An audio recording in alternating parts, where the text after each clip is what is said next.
Good afternoon and welcome to our live coverage of the NASA SpaceX Crew 9 mission as it returns to Earth. Dragon Freedom departed the International Space Station at 1:05 a.m. Eastern. That was 10:05 p.m. Pacific time on March 17th for those of us here in California. On board Crew 9 are NASA astronauts Nick Hague, Suni Williams, Butch Wilmore, and Roscosmos cosmonaut Alexander Gorbanov. And they are now on their way to the targeted splashdown site off the coast of Tallahassee, Florida. My name is Kate Tice, Senior Quality Systems Engineering Manager here at SpaceX. And joining me today from NASA Communications is Sandra Jones. Thanks, Kate. It's always such a pleasure to be here. Upon departing the International Space Station, Dragon underwent a sequence of departure burns.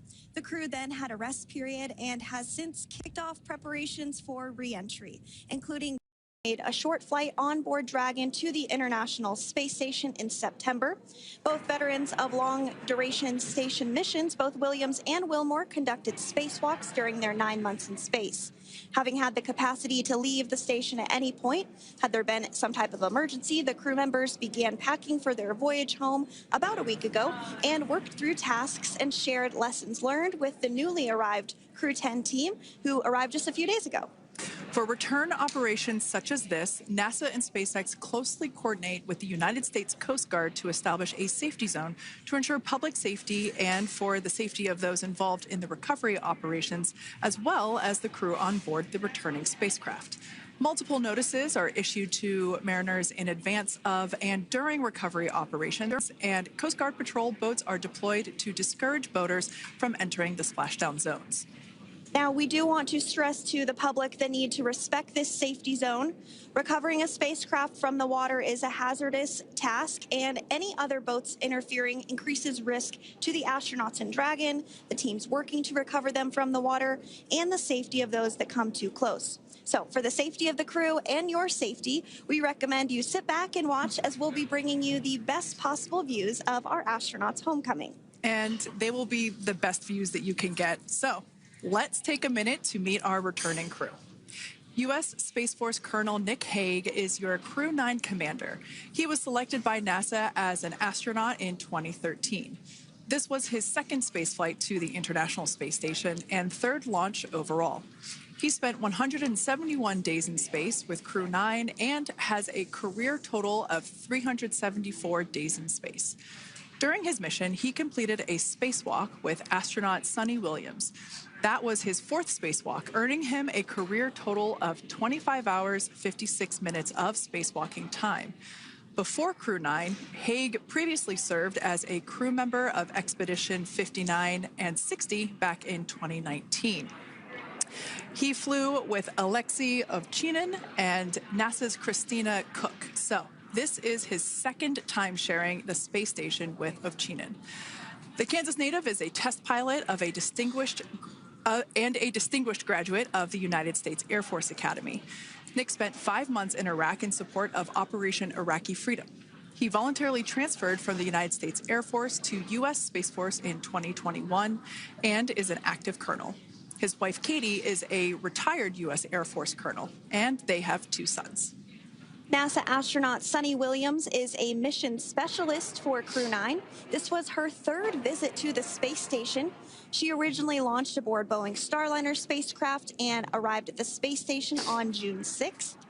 And it looks like we are beginning to get some views inside the spacecraft, overlooking the shoulders of the crew on board Dragon. We'll continue to bring you those views throughout the day and views throughout Splashdown this afternoon rather. But to jump back into a little bit more about Suni, she became an Expedition 71-72 crew member, and she logged 286 days in space on this mission. But she actually has a total of 608 days in space, the second most time in space by a U.S. astronaut. Former NASA astronaut Peggy Whitson ranks first for the U.S. with 675 days in space. She conducted 2 spacewalks and has completed 9 over the course of her career for a total of 62 hours and 6 minutes of spacewalking time. She ranks 4th on the list of cumulative time spacewalking by a female astronaut. And she has flown on 4 different spacecraft types, including the Space Shuttle, Soyuz, Starliner, and now Dragon. Previously, she served on Expedition 14 and 15 in 2006 and 2007, and again with Expedition 32 and 33 in 2012. She's a retired U.S. Navy captain and is a proud graduate of the U.S. Naval Academy. NASA astronaut Butch Wilmore is also serving as a mission specialist today. This is his third spaceflight and, just like Suni, logged 286 days in space. He conducted one spacewalk and completed 5 over the course of his career, earning him a total spacewalking time of 21 hours, 2 minutes. He's flown on 4 different spacecraft types throughout his career: the Space Shuttle, Soyuz, Starliner, and now Dragon. Previously, the Mount Juliet, Tennessee native served on STS-129 in 2009 and Expedition 41 and 42 from 2014 to 2015. Wilmore is also retired, a retired captain in the U.S. Navy. And Alexander Gorbanov is a third mission specialist serving on today's mission. Crew 9 was his very first spaceflight to the space station, earning him a total of 171 days in space over the course of his career. Gorbanov, along with Nick Hague, saw the arrival of 4 visiting vehicles and saw the departure of 4 as well. The duo orbited the Earth more than 2,700 times during their mission. Before his cosmonaut selection in 2018, Gorbanov worked as an engineer for a rocket space corporation and helped support cargo spacecraft launches from the Baikonur Cosmodrome in Kazakhstan. To prepare for upcoming events, Dragon is currently doing a couple of things autonomously. First, it's isolating the thermal control system fluid loops from the radiator. This system is what will help keep the internal temperature of Dragon very comfortable for Nick, Suni, Butch, and Alexander during the re-entry phase. Dragon is also initiating separation of the claw mechanism, which will terminate data, power, and fluid connections between the spacecraft and the trunk in preparation for that trunk separation that I mentioned earlier. Now, as we saw before, we are hoping to get more views inside of the Dragon capsule. We will bring those, of course. We want to see more of our 4 crew members. But now a bit more of the Dragon Freedom capsule. It has flown on several missions for NASA. It first launched April 27th, 2022. To the International Space Station on NASA's SpaceX Crew 4 mission. It was subsequently used for 2 private spaceflight missions to the space station for Axiom Space, Axiom Mission 2 in May 2023, and Axiom Mission 3 in January of 2024. And of course, Crew 9 launched last year, is September 28th. So yeah, a little bit about the Dragon Freedom capsule. Here, a view that we have once again between the shoulders of Commander Nick Hague, who is on the left-hand side of your screen there, and Mission Specialist Alexander Gorbanov there on the right.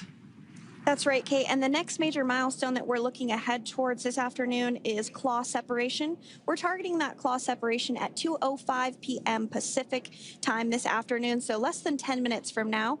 Continuing to get some views inside Dragon Freedom. To the far left there is NASA astronaut Butch Wilmore. And as you can see, the crew is suited up in their space suits.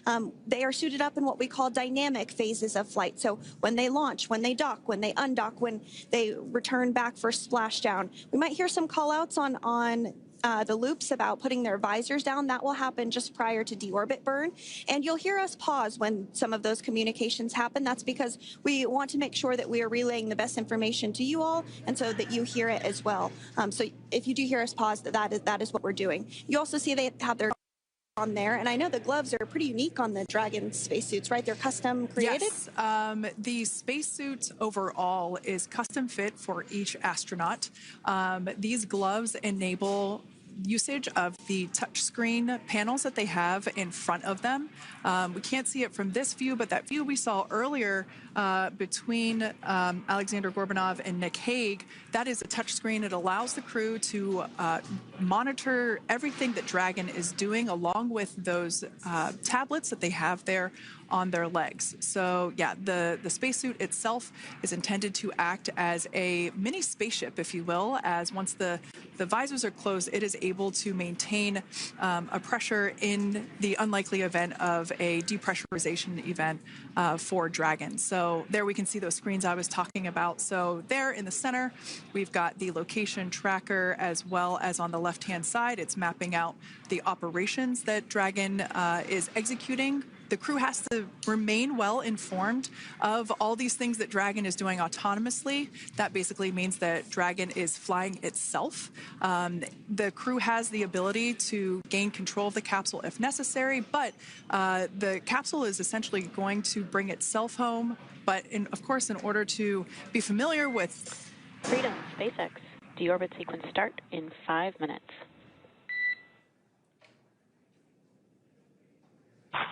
Freedom Caps.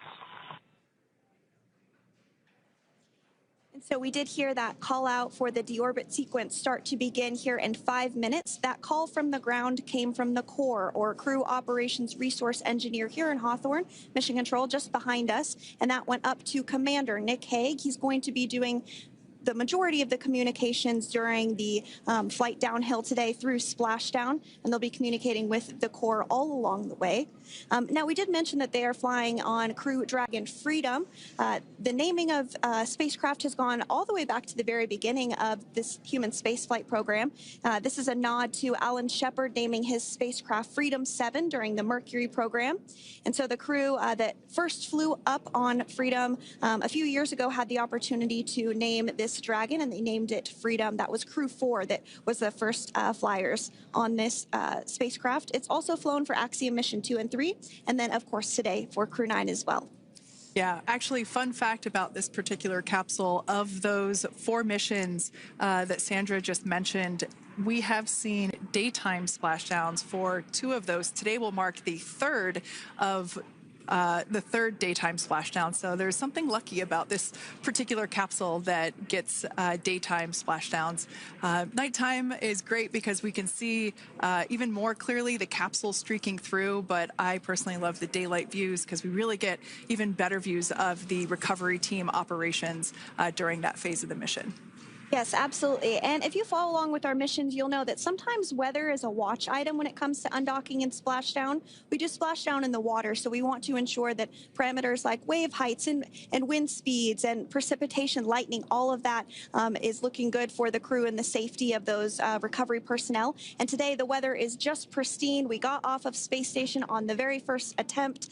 So I'm joking around and saying that it was because it was St. Patrick's Day and we got really lucky with the weather. I wouldn't disagree with that. Speaking of weather, we will be hearing from core probably around 2:20-ish. Typically, before we enter the period of loss of signal, or LOS, we will hear an entry briefing from the core, the Crew Operations Resource Engineer, and they will deliver important information like updated anticipated splashdown and loss of signal times to the crew, as well as the wave height and wind speed. So we'll be standing by to listen in on those. Like I said, that will happen shortly after, typically after trunk separation. I can't quite remember if it's before or after deorbit burn. It must be before. But in any case, we'll be hearing all of that coming from core. In fact, that individual is seated there in the room on your screen. That is SpaceX Mission Control in Hawthorne, California. That room is located just over our shoulders, and that is where Dragon operators are standing by on console, monitoring the progress of Dragon as it continues its way home. It's been, at the point of splashdown, it'll be about 17 hours since Dragon undocked from the International Space Station. The team there in Mission Control, there are multiple teams, in fact, and they cycle through shifts to ensure that everybody gets the required rest and sleep periods, just like the astronauts on board. That Crew Operations and Resource Engineer is seated there in the room, and that, like Sandra said, is the primary voice that we will be hearing communicate from the SpaceX team to the crew on board. That's right. And so it looks like we're about 3 minutes or so from the claw separation portion of today's flight. The claw is a portion on the spacecraft that holds the trunk to Dragon. Following claw separation, we're going to jettison or remove that trunk because it's no longer needed. The trunk has solar arrays on it that provides power to the Dragon spacecraft. But now that we're beginning the reentry process, we need to go ahead and jettison that trunk and able to expose the heat shield, which is really going to do the heavy lifting as Crew 9 re-enters the Earth's atmosphere. They come in at 17,500 miles per hour, so they really need to ensure that that heat shield absorbs that heat, and there's... Deorbit sequence start.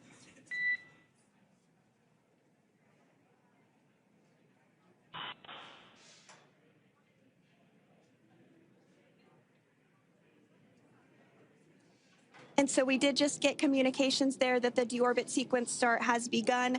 So here in just a couple minutes from now, we expect to hear information or a call back about the claw separation having begun. And again, that kicks off that trunk separation portion that I was discussing to remove that, expose the heat shield, and then eventually we'll have the deorbit burn. And we'll continue to walk you through all of these milestones as we approach them ahead of our splashdown at 2:57 p.m. Pacific time this afternoon off the coast of Tallahassee, Florida.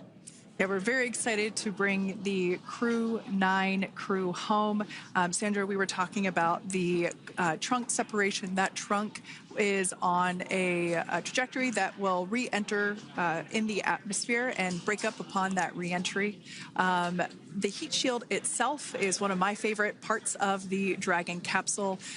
It is the workhorse of the re-entry phase. It will work to protect the Dragon capsule and the crew members on board during the re-entry phase as the temperatures outside of the capsule build up to, I believe, about 3,000 degrees Fahrenheit in excess of. And meanwhile, the interior of Dragon stays a very comfortable temperature. That heat shield does a lot of the work, and we'll see that plasma build up on the exterior of the capsule. As a result of the plasma that builds up, we will lose communications with the crew. This is known as loss of signal, or LOS. This is roughly a 10-minute period on average, even less than. I believe today it is probably about 6 or 7 minutes long. It kind of depends on the mission, and it happens for every Dragon capsule that re-enters the atmosphere. Due to that plasma buildup, we're not able to communicate or command the capsule, so we stand by while we wait to regain communication after we pass through that period of loss of signal and get what's known as AOS, or acquisition of signal. Continuing to stand by for claw separation, and then we'll look towards trunk separation. It'll be just about a minute or so after that. That happens pretty rapidly in succession. Some of our milestones will take a little bit longer throughout the day. For example, we will have a deorbit burn after that will take about 7.5 minutes and helps get Dragon set up in the right trajectory to splash down in the Gulf off the coast of Florida. So continuing to stand by for claw separation.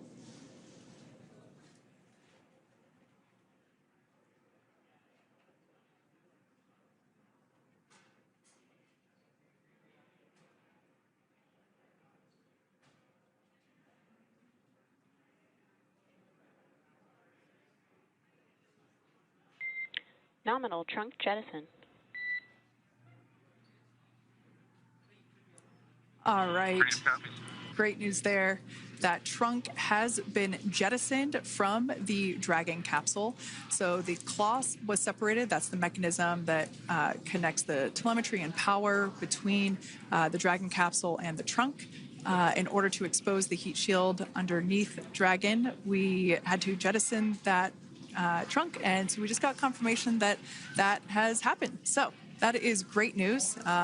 Basically means that telemetry is looking good, and that the nitrox system is primed for cabin and suit cooling, and the heat shield, like I said, is now exposed and ready for atmospheric reentry. The trunk served its purpose by gathering energy from the sun through its solar cells and converting that to battery power. Since we separated the trunk, we can't generate any more new power, but we really don't need to since we're coming home and Dragon has enough battery power already stored.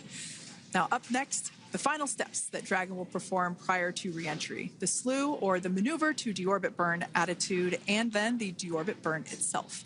This deorbit burn is the last time that the forward Dracos, which are the 4 thrusters located on top of the spacecraft under the nose cone, it's the last time that they will ignite. The deorbit burn will place Dragon on a precise trajectory to return to the splashdown zone off the coast of Florida, off the coast of Tallahassee, Florida, and that will last about 7.5 minutes once it starts.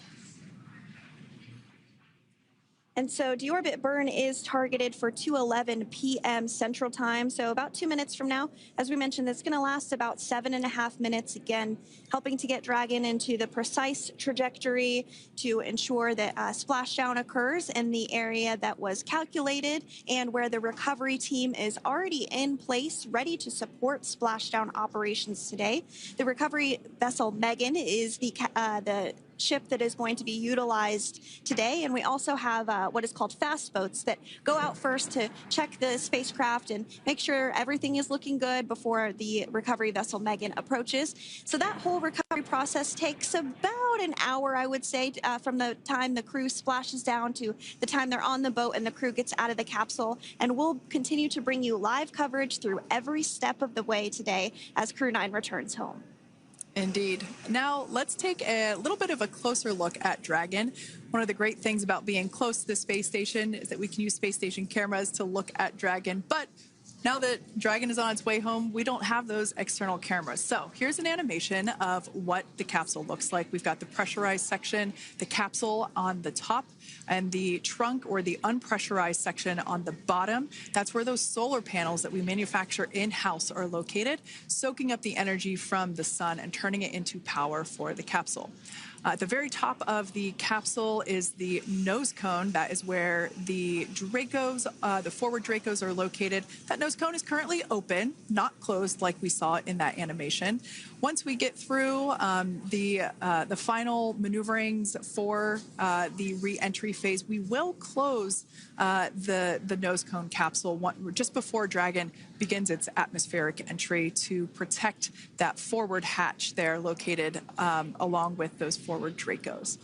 So go ahead. Oh, that's right. I was going to mention that the nose cone does open shortly after launch, and it remains open the entire time that Dragon is docked to the International Space Station. So as an example for this particular spacecraft, Freedom, since September when it docked to the International Space Station, remains open that entire time, and here shortly it will close for the very first time since September. So quick recap of what Dragon has done in recent history here. We basically began preparations for re-entry known as the deorbit sequence. So Dragon released the trunk. As we said before, we separated the claw, we released the trunk. It next will slew to the deorbit burn attitude. Slew basically meaning maneuver, so it will position itself correctly to execute that deorbit burn. We want the heat shield side to be facing forward, or first, if you will. We want that to be the leading edge of the Dragon capsule, as that heat shield is meant to basically be an ablative material for the heat that it will incur. Once we complete that deorbit burn attitude slew, we will initiate the deorbit burn itself. That will last for several minutes, expecting that to be to start here any moment now, actually, and then it will go until about 2:18 p.m. Pacific time or 5:18 p.m. Eastern time. And I did hear confirmation that that deorbit burn is underway. As we mentioned, it's about a 7.5-minute burn. So within the last 10 minutes, Dragon has jettisoned its trunk and initiated the deorbit burn just seconds ago. As mentioned earlier, for those operations, NASA and SpaceX closely coordinate with the United States Coast Guard to establish a safety zone to ensure public safety and for the safety of those involved in the recovery operations, as well as the crew on board the returning spacecraft. Multiple notices are issued to the mariners in advance of and during recovery operations, and Coast Guard patrol boats are deployed to discourage boaters from entering the spacecraft, the splashdown zones. So we do want to stress to the public the need to respect this safety zone. Recovering a spacecraft from the water is a hazardous operation, and any other boats interfering increases the risk to not only the astronauts in Dragon, but the teams working to recover them from the water and the safety of those that may come too close. So for the safety of the crew, which you see there on your screen, your safety, we recommend you sit back and watch as we'll continue to bring you the best possible views of our astronauts' homecoming. Yeah, as I mentioned earlier, this deorbit burn is the last time that we will utilize our 4 forward Draco thrusters. Forward basically meaning at the top of the Dragon capsule. Dragon Freedom has not yet entered the Earth's atmosphere. This deorbit burn is what will line the vehicle up and put it on its final trajectory to the landing site right off the coast of Tallahassee, Florida. So basically, it is the last burn that the Dragon spacecraft executes and is what really locks it in for that precise landing. As you can see on your screen right now, Nick, Suni, Butch, and Alexander are using their screens to keep tabs on the burn duration, the Draco firings, and trajectory details such as entry angle, spacecraft perigee, and how much distance remains until deorbit burn termination.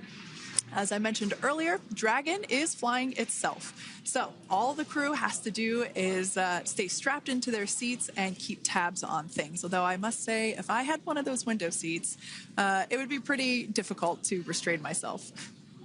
Now, with Nick, Suni, Butch, and Alexander ready to deorbit and splash down back on Earth, they will be heading to one of 8 targeted sites supported by SpaceX and NASA. All of these sites are located off the coast of Florida, either in the Gulf of America or the Atlantic Ocean. Spreading the supported sites across multiple locations helps maximize the return opportunities for this mission and future crews, lowering the chance that we'll have to wave off due to bad weather.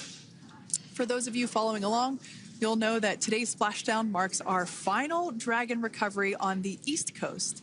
After 6 great years of successful recovery operations off the East Coast, we'll be moving all Dragon recovery operations back to the West Coast. And as always, NASA and SpaceX jointly select our splashdown location. And for today, the prime recovery site is off the coast of Tallahassee, Florida.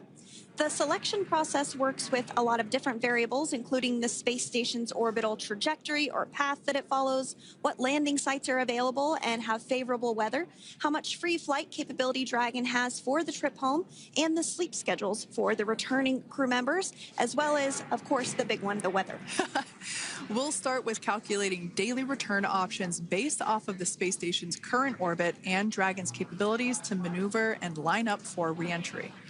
The time from undock to landing at the primary site can vary from less than 6 hours to more than 39. Getting home the quickest comes with some obvious benefits, but we always have to make sure the crew is properly rested for dynamic operations, preventing us from scheduling 20-plus hour days for them, of course. Trajectory and ballistic experts provide the daily opportunities that would line up Dragon with the 7 landing zones and split them into what we call ascending and descending opportunities. Dragon uses its Draco thrusters after leaving station to execute a series of altitude-lowering maneuvers and to line up with the selected primary site. It can also change to different alternative sites while in a free flight if sudden weather moves in that we may need to avoid. So as we mentioned, weather is something we're constantly looking at, making the final call to proceed about 2.5 hours before the crew undocks. So for the Crew 9 return, we looked at a number of weather items. Some of the obvious ones are no rain or a chance of lightning in the recovery zone, both for the safety of the crew inside Dragon and the recovery teams in the water. And we're also looking for wind speeds to be less than 15 feet per second or about 10 miles per hour, and relatively calm seas so that we can safely execute recovery operations, which includes landing a helicopter on the recovery ship to fly Nick, Suni, Butch, and Alexander back to Florida. Once Dragon began flying today, we had a number of additional checkpoints to either proceed towards the primary site, head to the alternate, or select a new zone based on real-time weather data. These checks happened all the way up until we were in the final hours before the deorbit burn, which has just about a minute or so left in it. And this is the last burn in the trip home that commits Dragon to re-entering the Earth's atmosphere. Now, we are currently waiting to conclude the deorbit burn. We've got less than a minute until that finishes. We will expect to hear a call out for nominal burn, which will confirm completion of that deorbit burn for Dragon Freedom. We can see images there from the touchscreen display panels that the crew utilizes in flight. We can see the visualization of exactly which one of the four forward Draco thrusters are firing. That's why you have kind of like a strobe effect there.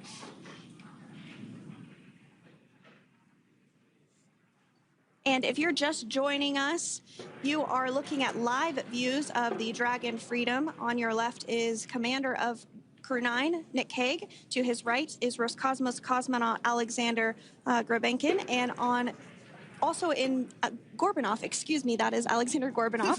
And then also in the capsule today is NASA astronaut Suni Williams and Butch Wilmore. We're awaiting confirmation that their deorbit burn is complete, which is the last burn that's going to help set them up on a trajectory to Splashdown off the coast of Florida. Deorbit burn complete. Performance nominal. Nose cone closure initiated. Freedom copies. All right, excellent news there. We heard the words we were looking for, nominal burn. So that means that that deorbit burn was successful and nominal, meaning as expected. And we're now beginning to close the nose cone in preparation for atmospheric reentry. So in the background, Dragon is currently inhibiting those forward bulkhead Draco thrusters that we just used to complete the deorbit burn, ensuring it's safe to latch the nose cone shut for reentry. Also, the vehicle has initiated the nitrox suit purge, which will help keep Nick, Suni, Butch, and Alexander cool and comfortable during reentry, which is coming up in about 20 minutes from now. At this point, the nose cone is closing and protecting the forward hatch for reentry, and the crew are using their screens to continue to monitor the locking of the nose cone, which is done by a set of hooks. And as we mentioned earlier, that nose cone has remained open since September, so this is the first time it's closing in a few months. Yeah, that's absolutely right. Now, we will be expecting, as I mentioned before, an entry brief from SpaceX Core. Again, that's the crew operations resource engineer who is seated in that room that you see there on your screen. That entry brief will provide updated times for anticipated splashdown as well as the loss of signal or period of LOS. And that briefing will also give us information such as wind speed and wave height at the expected splashdown location. But all in all, everything has been great today. All events have been executed on time as expected, and we are looking forward to a splashdown of the Crew 9 crew at about 5:57 p.m. Eastern Time or 2:57 p.m. Pacific Time. Between now and then, things are going to start moving quite quickly. In fact, if anything, this will have seemed like the slower part of the reentry phase. We're going to go through, like I said, that period of loss of signal or LOS. That period is a few minutes long where we are unable to communicate or command the capsule due to the plasma that builds up on the exterior of the capsule. That period, like I said, lasts for a couple minutes. you will start to hear SpaceX Core hail the Crew 9 crew a little bit earlier than expected because we, in the past, have actually regained communications a couple minutes earlier than initially anticipated. So we'll go through that period of loss of signal, that entry period, that specifically when when the Dragon spacecraft is re-entering through the atmosphere, approximately at about 18,000 feet when the capsule is traveling at 350 miles per hour. We will see our first views of parachutes for the day. That's one of my favorite moments of return sequences is when we get to see the drogue parachutes. We'll see the drogues come out. Those drogues will help slow the vehicle down to about 119 miles per hour. And then that is when the main parachutes will come out from the Dragon spacecraft and then ultimately end in Splashdown. And we are hearing confirmation that the nose cone is closed and everything was nominal or as expected with that closure. So as we begin the second half of entry, Dragon is now beginning to inject cooled nitrox into the air being delivered to the spacesuits worn by Nick, Suni, Butch, and Alexander. Again, this is what will allow the crew to remain comfortable while external temperatures reach 3,500 degrees Fahrenheit as they re-enter the Earth's atmosphere. So the heat shield is pointing forward, leading Dragon to the landing site. Yeah. Now, speaking of the heat shield, Dragon's primary heat shield is comprised of PICA 3.0, which stands for Phenolic Impregnated Carbon Ablator.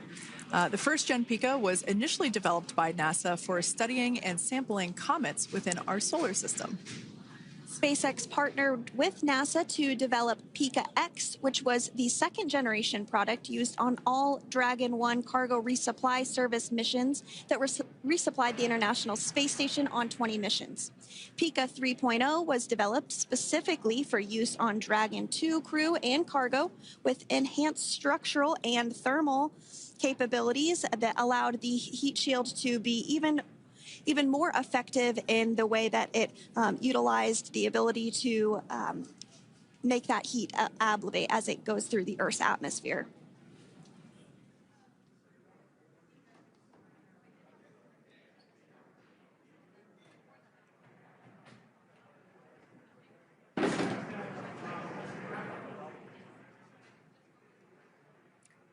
The remainder of Dragon is composed primarily of a SpaceX proprietary ablative material. It's another class of thermal protection which is lighter weight versus PICA and protects the underlying composite structure during reentry to ensure the structural capabilities are maintained.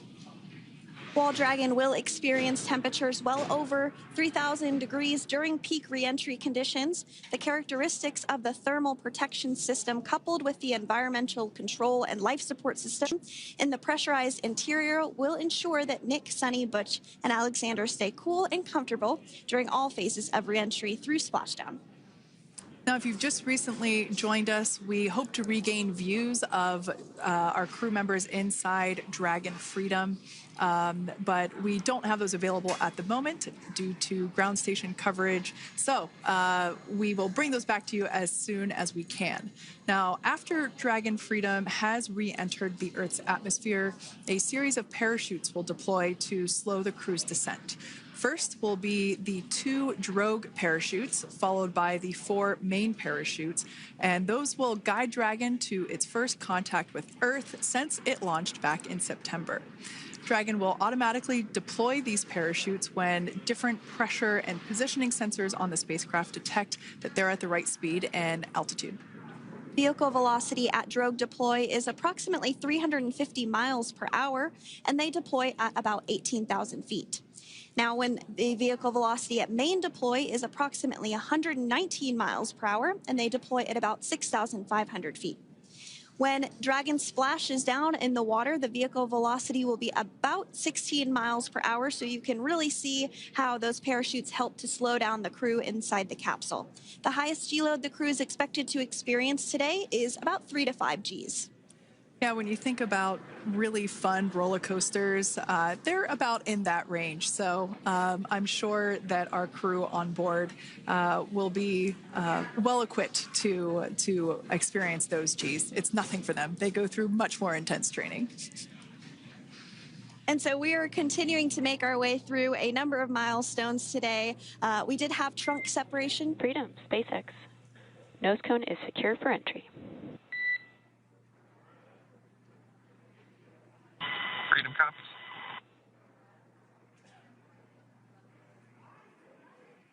All right, great news there. That tells us that the final physical configuration change for Dragon is complete. We have closed that nose cone. This is the last physical change that Dragon undergoes prior to re-entering the Earth's atmosphere. It's important that that nose cone is completely closed because underneath it is not only where the 4 forward Draco thrusters are located, but it's also because that is where the forward hatch is located. That is the hatch that is utilized for the crew to ingress and egress from the station while it is docked on board. And since our capsules are flight proven and we reuse them on future space flights, we want to make sure that all of the integrity of that hardware remains intact. So that nose cone is successfully closed, and we're going to start moving pretty quickly here. As I mentioned before, we'll go through loss of signal. We'll get that signal back several minutes later, and then we'll see the parachute action. Yep, and then that's all ahead of Splashdown off the coast of Florida. We're targeting Tallahassee as our splashdown zone today at 2:57 p.m. Pacific time this afternoon. Now, you did mention the call to the crew. They'll do some additional calculations following that burn and potentially let us know if that splashdown time has changed at all. But right now, we are continuing to target 2:57 p.m. And you can see there on your screen a path of where Dragon will be re-entering today. So if you are in the southern tip of Mexico, you might have the opportunity to see Dragon. Because it's a daytime splashdown, you probably won't have too great of views, but potentially you'll have the opportunity to get a glimpse of it there. Once again, Dragon operators, they're monitoring the progress of Dragon through this re-entry phase. That is SpaceX Mission Control, located here in Hawthorne, California. That is also where the crew operations and resource engineer is seated. That person is the voice that we have heard multiple times and will continue to hear as the primary point of contact to the crew on board Dragon Freedom. We will also hear the voice of Commander Nick Hague.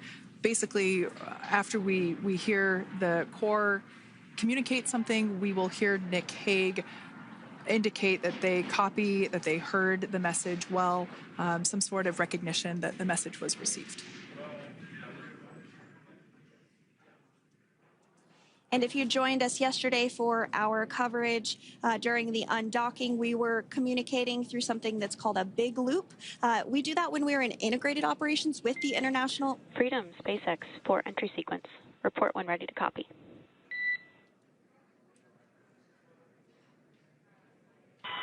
Ready to copy. All right, I've got some updated times for you. Our comm blackout start time is 2144. Our comm blackout end time is 2151, and our splashdown time is the same per your displays, 2157.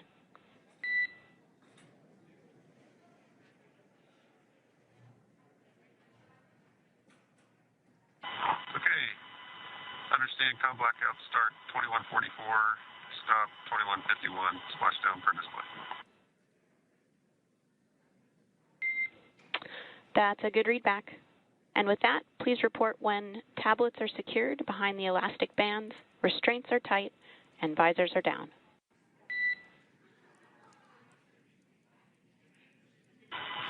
And copy, welcome.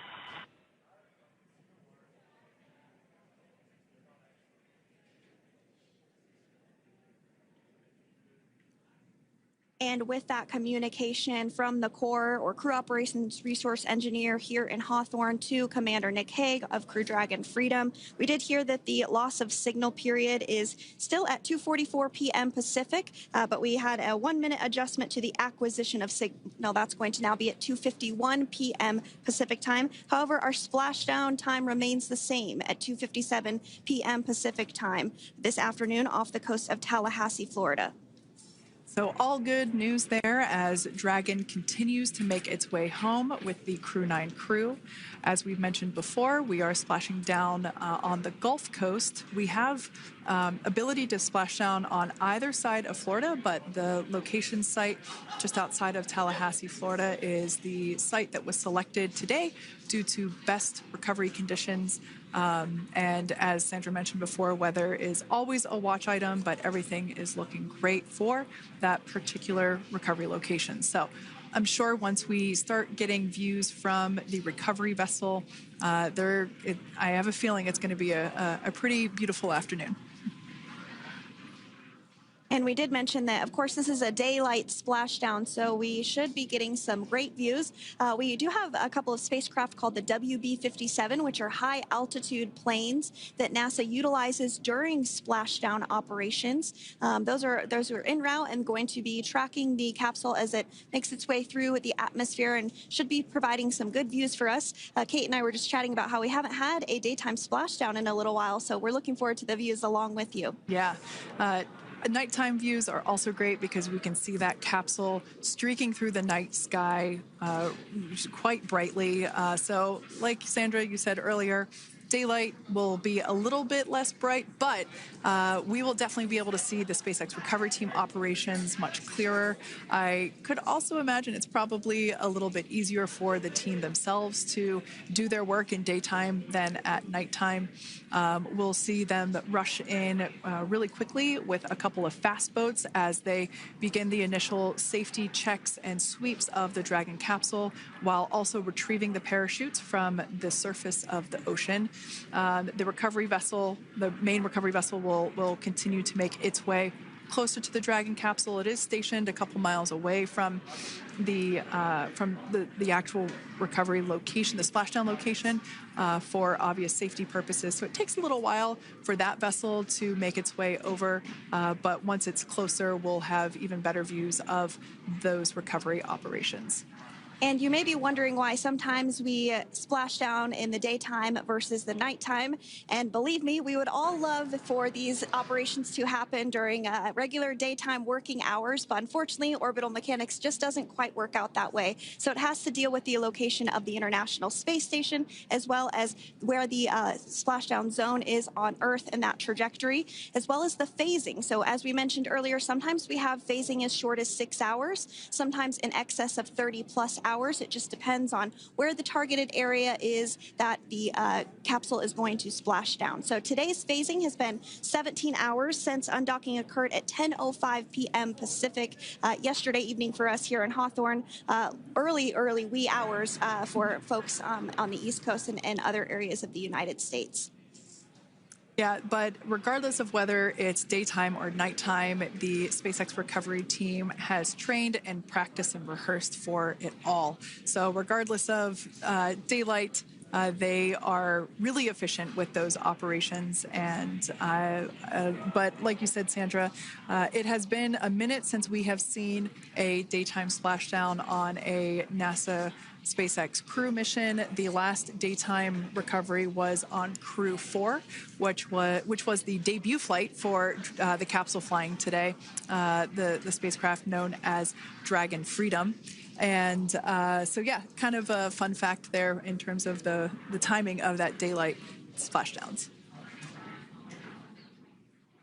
Once again, standing by for more communication with the crew. The next event that we have coming up is the start of that period known as loss of signal. That is the period still expected at 2:44 p.m. Pacific time. This lasts for several minutes while the capsule is making its way through the Earth's atmosphere. The heat shield located at the bottom of the capsule really doing all the work at that point in time in terms of using the atmosphere to slow the capsule down from its orbital speeds of 17,500 miles per hour. Our tablets are secure, restraints are tight, and visors down. We are configured for entry. Freedom, I copied. Tablets are secured, restraints are tight, and visors down.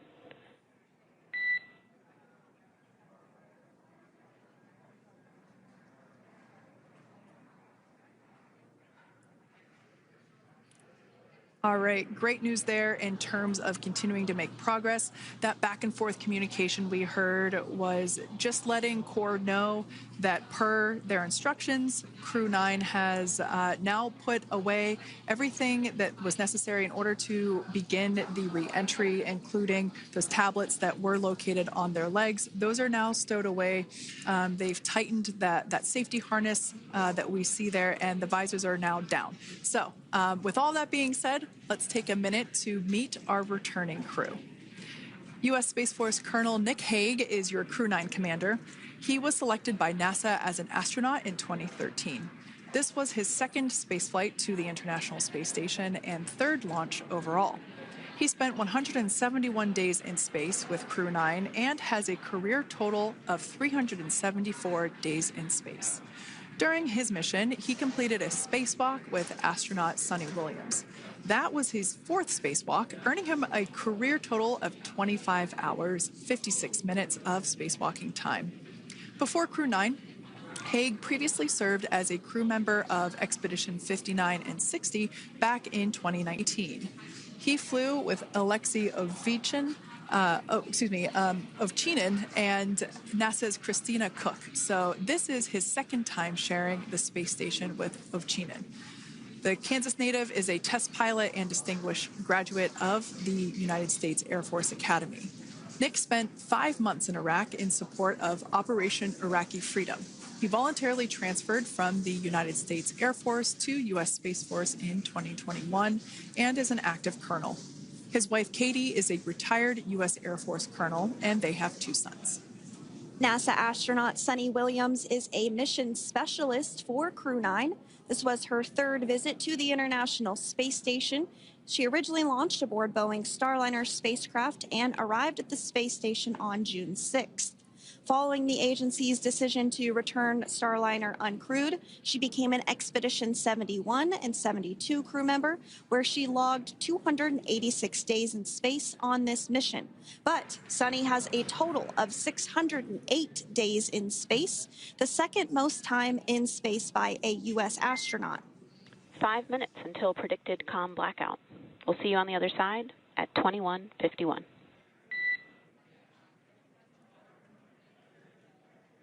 21:51. Talk to you soon. And with that call out from the Crew Operations Resource Engineer to Commander Nick Hague, letting them know that everything is looking good ahead of the loss of signal period. We will see the crew on the other side of the loss of signal period at 2:51 p.m. Pacific time this afternoon. Continuing on about Suni Williams, who has a total of 608 days in space, the second most time in space by a U.S. astronaut. Former NASA astronaut Peggy Whitson actually ranks first for the U.S. with 675 days in space. Suni conducted 2 spacewalks and has completed 9 over the course of her career for a total of 62 hours, 6 minutes of spacewalking time. She ranks 4th on the list of cumulative time spacewalking by a female astronaut, and she has flown on 4 different spacecraft types, including the Space Shuttle, Soyuz, Starliner, and now Dragon. Previously, she served on Expedition 14 and 15 in 2006 and 2007, and again with Expedition 32 and 33 in 2012.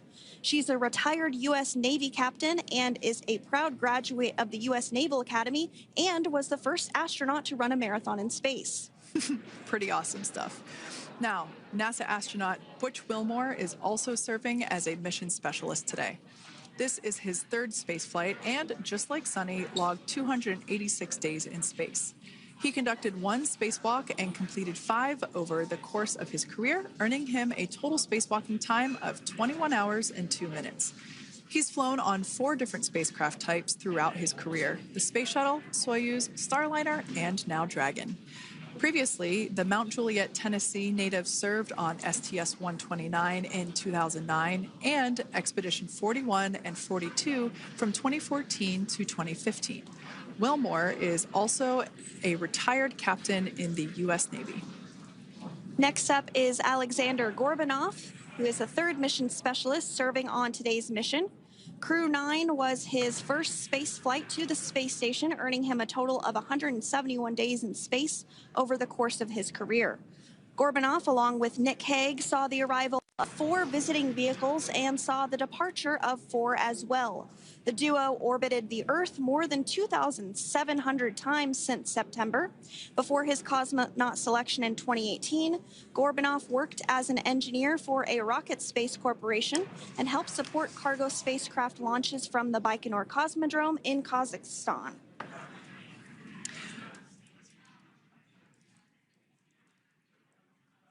So if you are just joining us, we are continuing to bring you live coverage of Crew 9's return to Earth following their mission aboard the International Space Station, where they completed science and research investigations. We are targeting splashdown off the coast of Florida at 2:57 p.m. Pacific time. The next major milestone that we'll look ahead towards is what we call loss of signal, or LOS, when we won't have communications with the crew because they will be re-entering the Earth's atmosphere.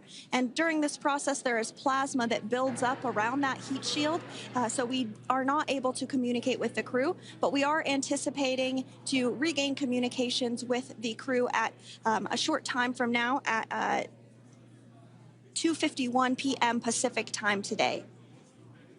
As we said before, everything continues to look good for the return of the Crew 9 team. We are about to go into that period of loss of signal. Once we get views of the crew inside the capsule, once again, we will be sure to bring those to you. But that period of time is when plasma is building up on the exterior of the capsule, generating heat in excess of 3,500 degrees Fahrenheit. So we are unable to communicate or command the spacecraft at that time. And that includes, unfortunately, video feeds as well. So as soon as we get the views back inside Dragon, we will bring those to you. But until then, we are going to stand by and continue to monitor the progress of Dragon. Like Sandra just said, we are anticipating the blackout period to begin at 2:51 p.m. Pacific time, 5:51 p.m. Eastern time. This will last for several minutes. It's not super exact, even though we are predicting acquisition of signal, or AOS, to come back at 5:51 p.m. Eastern time. In the past, we have regained communication sometimes a little bit earlier than that, so we'll probably start to hear Core begin to hail Crew Dragon a minute or two prior to that anticipated acquisition of signal. But right now, Nick, Suni, Butch, and Alexander are seated in their seats inside Dragon Freedom. Their visors are down, and they have put away or stored the tablets they had located on their upper leg to monitor Dragon's progress. Now they will be utilizing the touchscreen displays, where the current operation and future operations will be displayed as they are able to monitor Dragon's progress continually. As I said before, Dragon is autonomous, meaning it is flying itself. So the crew stands by and monitors, and those touchscreen displays are what will be allowing them to do so and prepare for events such as parachute deploy. And while on board the International Space Station, Nick, Suni, Butch, and Alexander contributed to over 900 hours of science and research investigations, which is really the key purpose of the International Space Station. Now, the International Space Station is celebrating a major milestone this year, where they will be celebrating 25 years of continuous human presence in November. So if you're younger than 25 years, you've never known a day where there hasn't been a human living and working aboard the International International Space Station, contributing to key science and research investigations that impact our lives here on Earth. There's research being done on Parkinson's, on osteoporosis, on cancer research, and a variety of other studies. Additionally, the microgravity laboratory provides a jumping off point for us as we venture back to the moon and onto Mars through longer duration space flights. One such example that the crew worked on during this mission was an alternative exercise device. In microgravity, the crew has to exercise for about 2 hours a day because they're not having the effects of gravity on their body. So to prevent bone and muscle loss, we counteract that with 2 hours of exercise per day.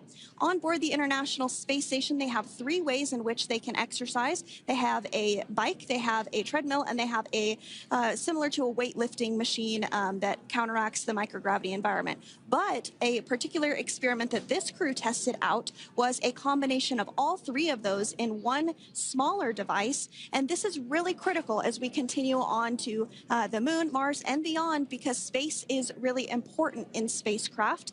So if we have something smaller that the crew might be able to utilize, that can potentially help us venture out even further into the solar system. So science is really the name of the game when it comes to the International Space Station. Some of the other science highlights that took place during this increment that are particularly interesting to me was we had the first wooden satellite that was deployed. This is a study to see if other materials might be more resourceful or renewable in space. So I'm really excited to see the results of that one as well. Additionally, we had a couple of spacewalks that took place to not only provide maintenance to the International Space Station, but also where we swabbed the outside of the space station near vents to see if any microbes that we all have microbes on us, to see if any of those could survive in the harsh environment of space, which again is very important for us to know and understand as we continue to the moon, Mars, and beyond. Very exciting stuff. Now, at this point, we have now entered the communications blackout period for the Dragon spacecraft. This lasts approximately 7 minutes due to plasma formation around the spacecraft itself. During this time, no vehicle telemetry is received by mission control or the recovery team, and no external commanding of the vehicle or voice communication is possible. But as a reminder, Dragon is designed to fly itself. During re-entry, the vehicle will be slowing down from orbital velocity, which is approximately 17,500 miles per hour. The top temperature that Dragon will experience upon re-entry is 3,500 degrees Fahrenheit. This blackout period, as I said before, we expect it to last about 7 minutes today, concluding at 5:51 p.m. Eastern Time or 2:51 p.m. Pacific Time. We right there have our first view of Dragon Freedom coming home to Earth. And that view is from the WB-57, which is one of NASA's high-altitude planes that is tracking. Now, because of the way that this camera is configured, it does look like it is dark, but it is indeed daytime, and you're beginning to see that plasma trail as Dragon re-enters the Earth's atmosphere. All of that is expected. We are anticipating an acquisition of signal around 2:51 p.m. Pacific Time, so just minutes from now, and you may hear the core begin to hail out or call Dragon for communications and see if we can potentially get communications with them a little bit earlier. Following this, we'll have 2 events in rapid succession. We'll have the drogue parachutes deploy at 2:53 p.m. Pacific, followed by the mains just 1 minute later at 2:54 p.m. Pacific Time, ahead of a splashdown at 2:57 p.m. Pacific Time off the coast of Tallahassee, Florida.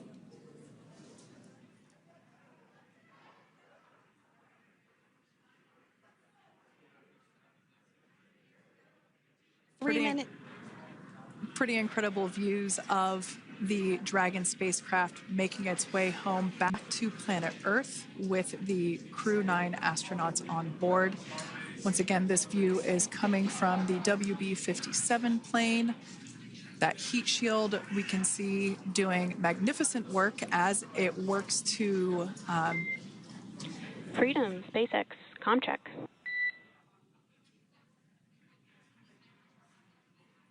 All right, we're going to start hearing the SpaceX Crew Operations Resource Engineer. SpaceX, Freedom is with you. 4.6 feet. Enjoying the ride. Copy that, Freedom. Great news there from Commander Nick Hague reporting back. We see a healthy flight computer. Expect automated chute deployment. Freedom copies. Like we said before, things moving very quickly as Dragon Freedom makes its way home. Next event coming up will be deployment of the drogue parachutes. This occurs around 18,000 feet. GPS has converged. Expect nominal altitude for drogue chute deployment.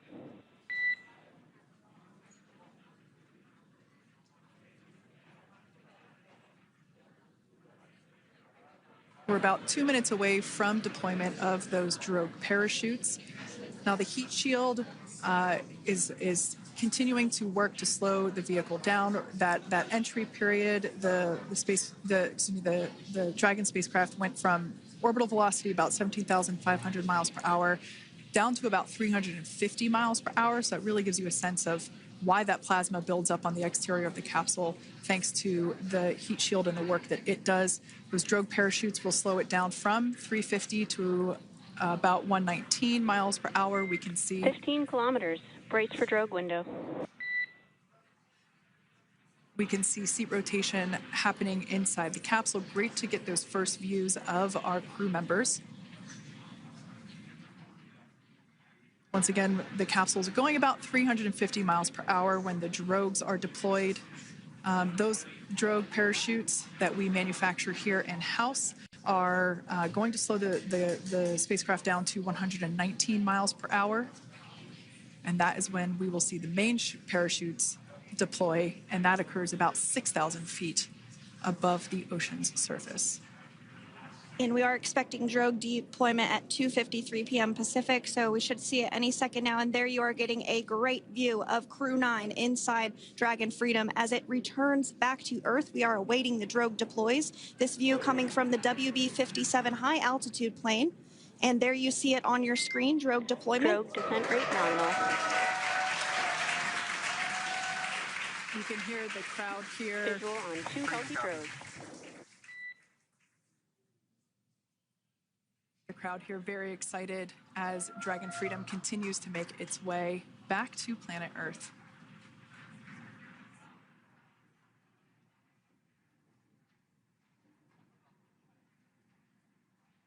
Next up, we'll stand by for the main deployment of the parachutes. The mains are quite a bit larger. You'll be able to notice the difference on your screen once they deploy, and they continue to ensure that the Dragon spacecraft slows down even further. As we mentioned, Freedom will be traveling 16 miles per hour when it splashes down off the coast of Tallahassee, Florida, here at 2:57 p.m. Pacific time this afternoon. And there we go. We have visual on 4 healthy mains. That view was from inside. Freedom copy. That view was from inside one of the buckets where the parachutes are located. So we see a great view there of the reefing on those parachutes. And as those main parachutes begin to inflate fully, 4 beautiful, healthy mains. Now awaiting visuals of Splashdown. Next Freedom, 1,000. We'll start to hear Commander Nick Hague. Copy, 1,000. As we heard right there, Commander Nick Hague will be calling out the altitude of the Dragon capsule from here on out. Landing in water is simpler and provides more margin against unlikely parachute issues.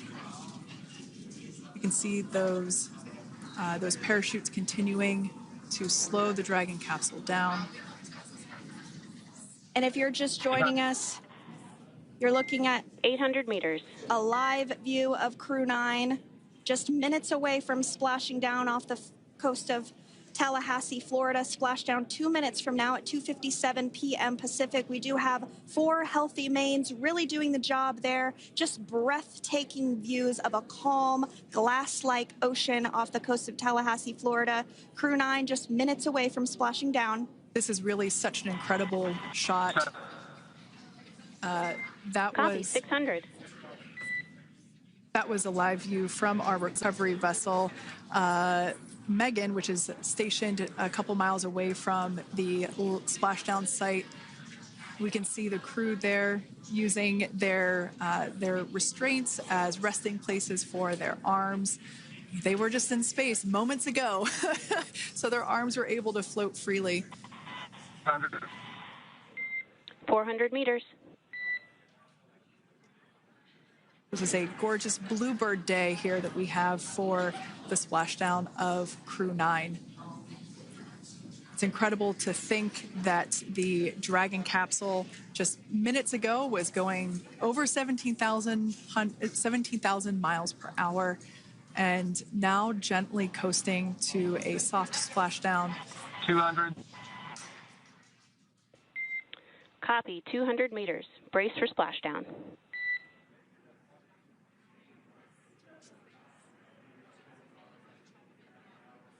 As you can see there on your screen, continuing to monitor progress of the Dragon spacecraft. And we're going to stand by for splashdown, located in the Gulf of America, off the coast of Tallahassee, Florida.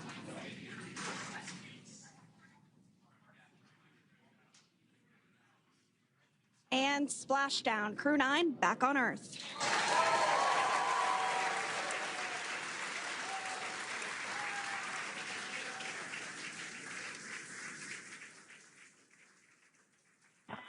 And SpaceX Freedom, splashdown. Good main release. Copy, splashdown. We see main chutes cut. Nick, Alex, Butch, Suni, on behalf of SpaceX, welcome home.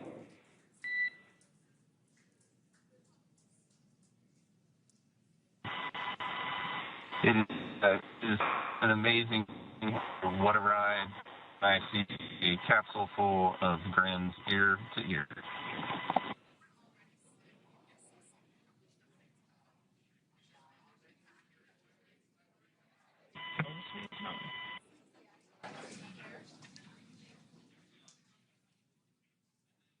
And as you can see on your screen, we have visual confirmation of splashdown. Dragon Freedom has returned home, and NASA astronauts. System safety verifications are in progress. We'll report back when recovery personnel are en route.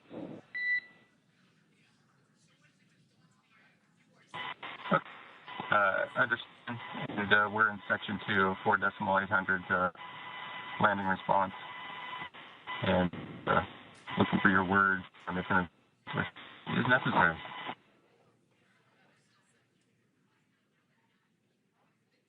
In the distance, we can see the recovery vessel making its way. Copy, you're in section 2 for the environmental assessment in 4.800. That is not necessary today. Understand. Raising button. So we will continue to have communications between the Corps and Nick Hague, the commander of Crew Dragon Freedom, which just splashed down 2 minutes ago off the coast of Tallahassee, Florida. Dragon Freedom has returned home with NASA astronauts Nick Hague, Suni Williams, Butch Wilmore, and Roscosmos cosmonaut Alexander Gorbunoff. They're back on Earth after approximately 17 hours of a return journey from space. The SpaceX recovery ship and team have been waiting for Dragon's splashdown, and they will now make their way to the splashdown location. The teams have been ready and waiting about 3 nautical miles away, so it's going to take them about 30 minutes or so to make their way and to SpaceX Freedom. Pretty sure we're in stable 1. Copy, stable 1. We see the same. It's going to take about 30 minutes for the recovery team to make their way over to Nick, Suni, Butch, and Alexander, who are still seated and secured inside that Dragon spacecraft there on your screen. Incredible views there of that thermal protection system, or TPS. That Dragon capsule was pristine, white color before it departed the station, and we can see how the reentry phase, the thermal protection system did its job.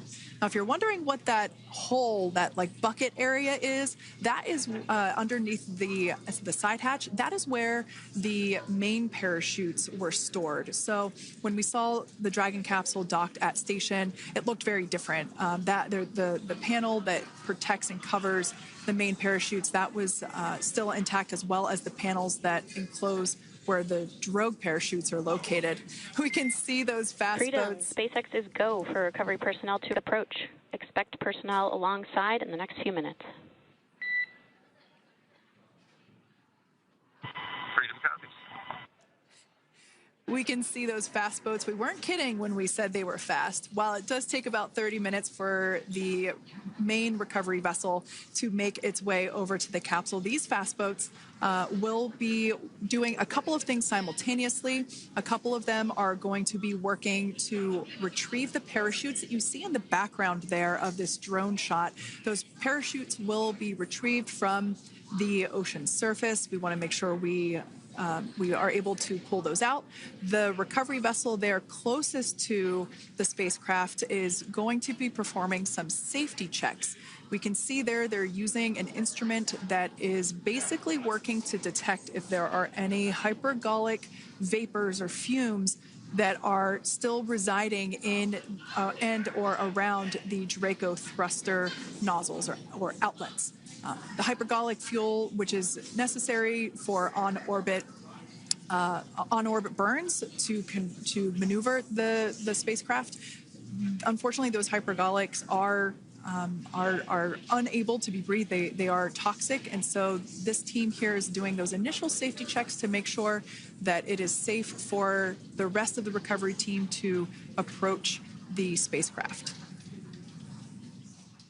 They're also checking to make sure that any residuals from the pyros are safe and are not going to cause any issues. We can see the team working their way around the spacecraft to do these basically these sniff tests on all of those Draco thrusters. And as we continue to await the recovery of our Dragon spacecraft with NASA astronauts Nick Hague, Suni Williams, Butch Wilmore, and Roscosmos cosmonaut Alexander Gorbanov inside, Dragon has autonomously completed several steps to safe itself following splashdown.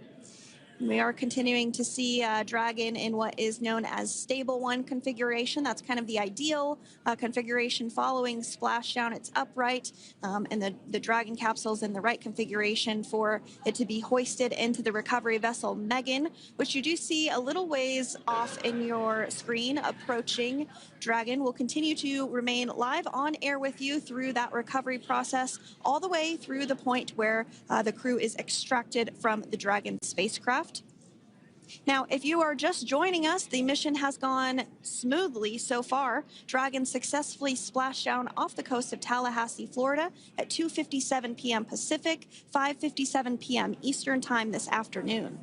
Approximately 17 hours prior to splashdown, Dragon autonomously undocked from the International Space Station, completed a series of departure burns, jettisoned its trunk section, and performed its final burn, the deorbit burn. This placed the Dragon spacecraft on a trajectory toward Tallahassee, Florida. Dragon successfully re-entered the Earth's atmosphere, followed by deployment of its parachutes to slow the spacecraft down to a gentle splashdown. We're now going to follow the Freedom. Hypergol sweeps and unfired ordnance checks are nominal. Rigging is in progress. Approximately 25 minutes until capsule lift. Stand by for PMC with SpaceX flight surgeon.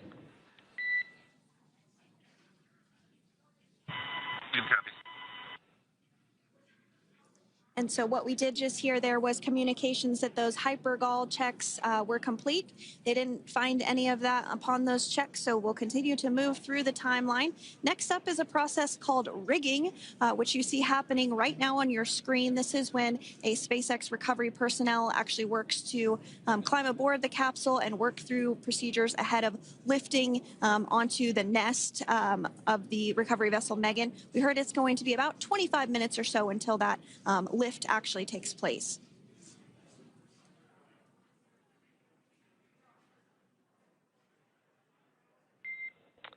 Okay, Freedom, the next call will be from the SpaceX flight surgeon on Dragon to Ground Private.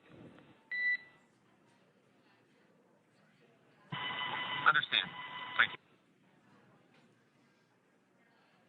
Callouts there indicating that the crew will have the opportunity to do a quick check-in with the SpaceX flight surgeon. This is standard procedure for every Dragon spacecraft when it returns to Earth. It's just an initial check-in, make sure everybody is doing okay. They will also have another check-in with the flight surgeon once they are on board that recovery vessel that you see there in the background.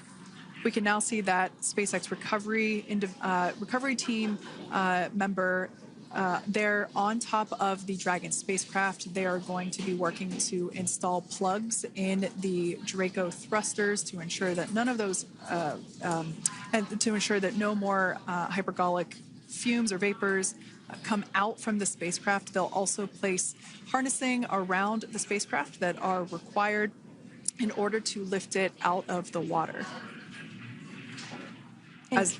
Go ahead, Sandra. Continuing to get some views of the recovery personnel, both the main recovery vessel, Megan, as well as some of those fast boats that we've discussed previously. It looks like just a beautiful day there out off the coast of Tallahassee, Florida. Weather was pristine. We were able to get undocked from the International Space Station as expected at 10:05 p.m.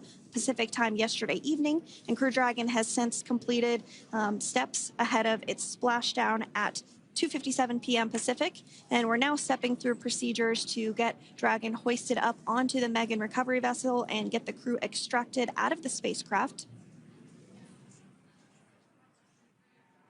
And you did see some of the parachutes that were near the spacecraft. Upon detection of landing, Dragon automatically releases those main parachutes to prevent wind from pulling the spacecraft.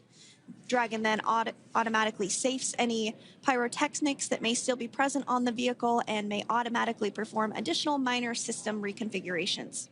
The astronauts will remain seated and in their suits at this point, but the onboard air conditioning keeps things temperature controlled inside the spacecraft so the crew remains comfortable, and the communication systems... Freedom, SpaceX, comm check.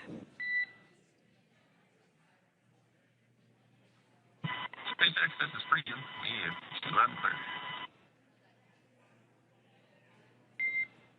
Copy that, Freedom. Have you loud and clear as well, and Dragon to Ground is no longer private. Understand, thank you. As we saw there on the screen, we have a couple of fast boats in the recovery fleet that have quickly moved into the splashdown location. They are being followed by one of the main recovery vessels, which will move into position upwind of the spacecraft. The two fast boats have very specific roles. Excuse me. The first approach is focused on immediate safety inspection, as we saw. They do this for spacecraft integrity and checking for any presence of those hypergolic propellant vapors. And this ensures that it is safe for the recovery vessel to approach Dragon. Once Dragon is cleared for full approach, as we heard is the case today, the team begins rigging the spacecraft for water recovery by the recovery ship. The second fast boat is responsible for parachute recovery and also serves as a redundant boat to the first one that makes the initial approach to the Dragon spacecraft.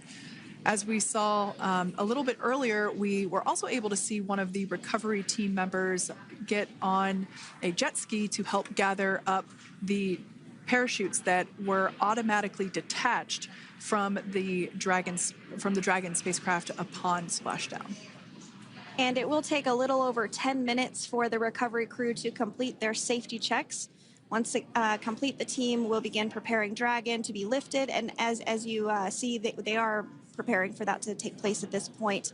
As part of the preparation for this lift, one member of the recovery team has climbed on top of the spacecraft already so they can attach Dragon's hoist rings and connect to the lifting lines. It will take us less than an hour to raise Dragon to the recovery boat and remove the crew from the spacecraft. After medical checkouts, the crew will return to land within 4 hours by helicopter. And if no additional medical assistance is needed, the crew will board a waiting NASA plane and depart for Houston.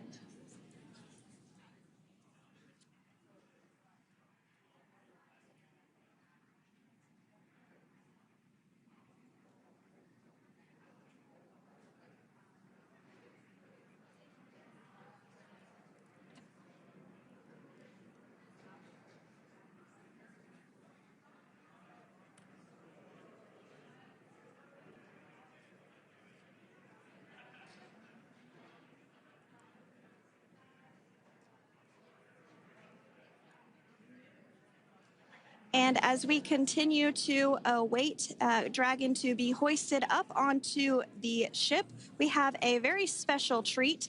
NASA Public Affairs Officer Jaden Jennings, who is actually on the recovery vessel and had a bird's eye view of the splashdown today. Jaden, how are you? How was the view from the recovery vessel? Hi, Sandra. How do you hear me? I've got you loud and clear, Jaden. It's so great to hear you.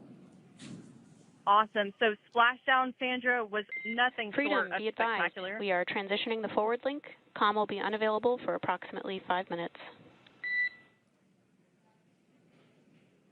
Freedom comes.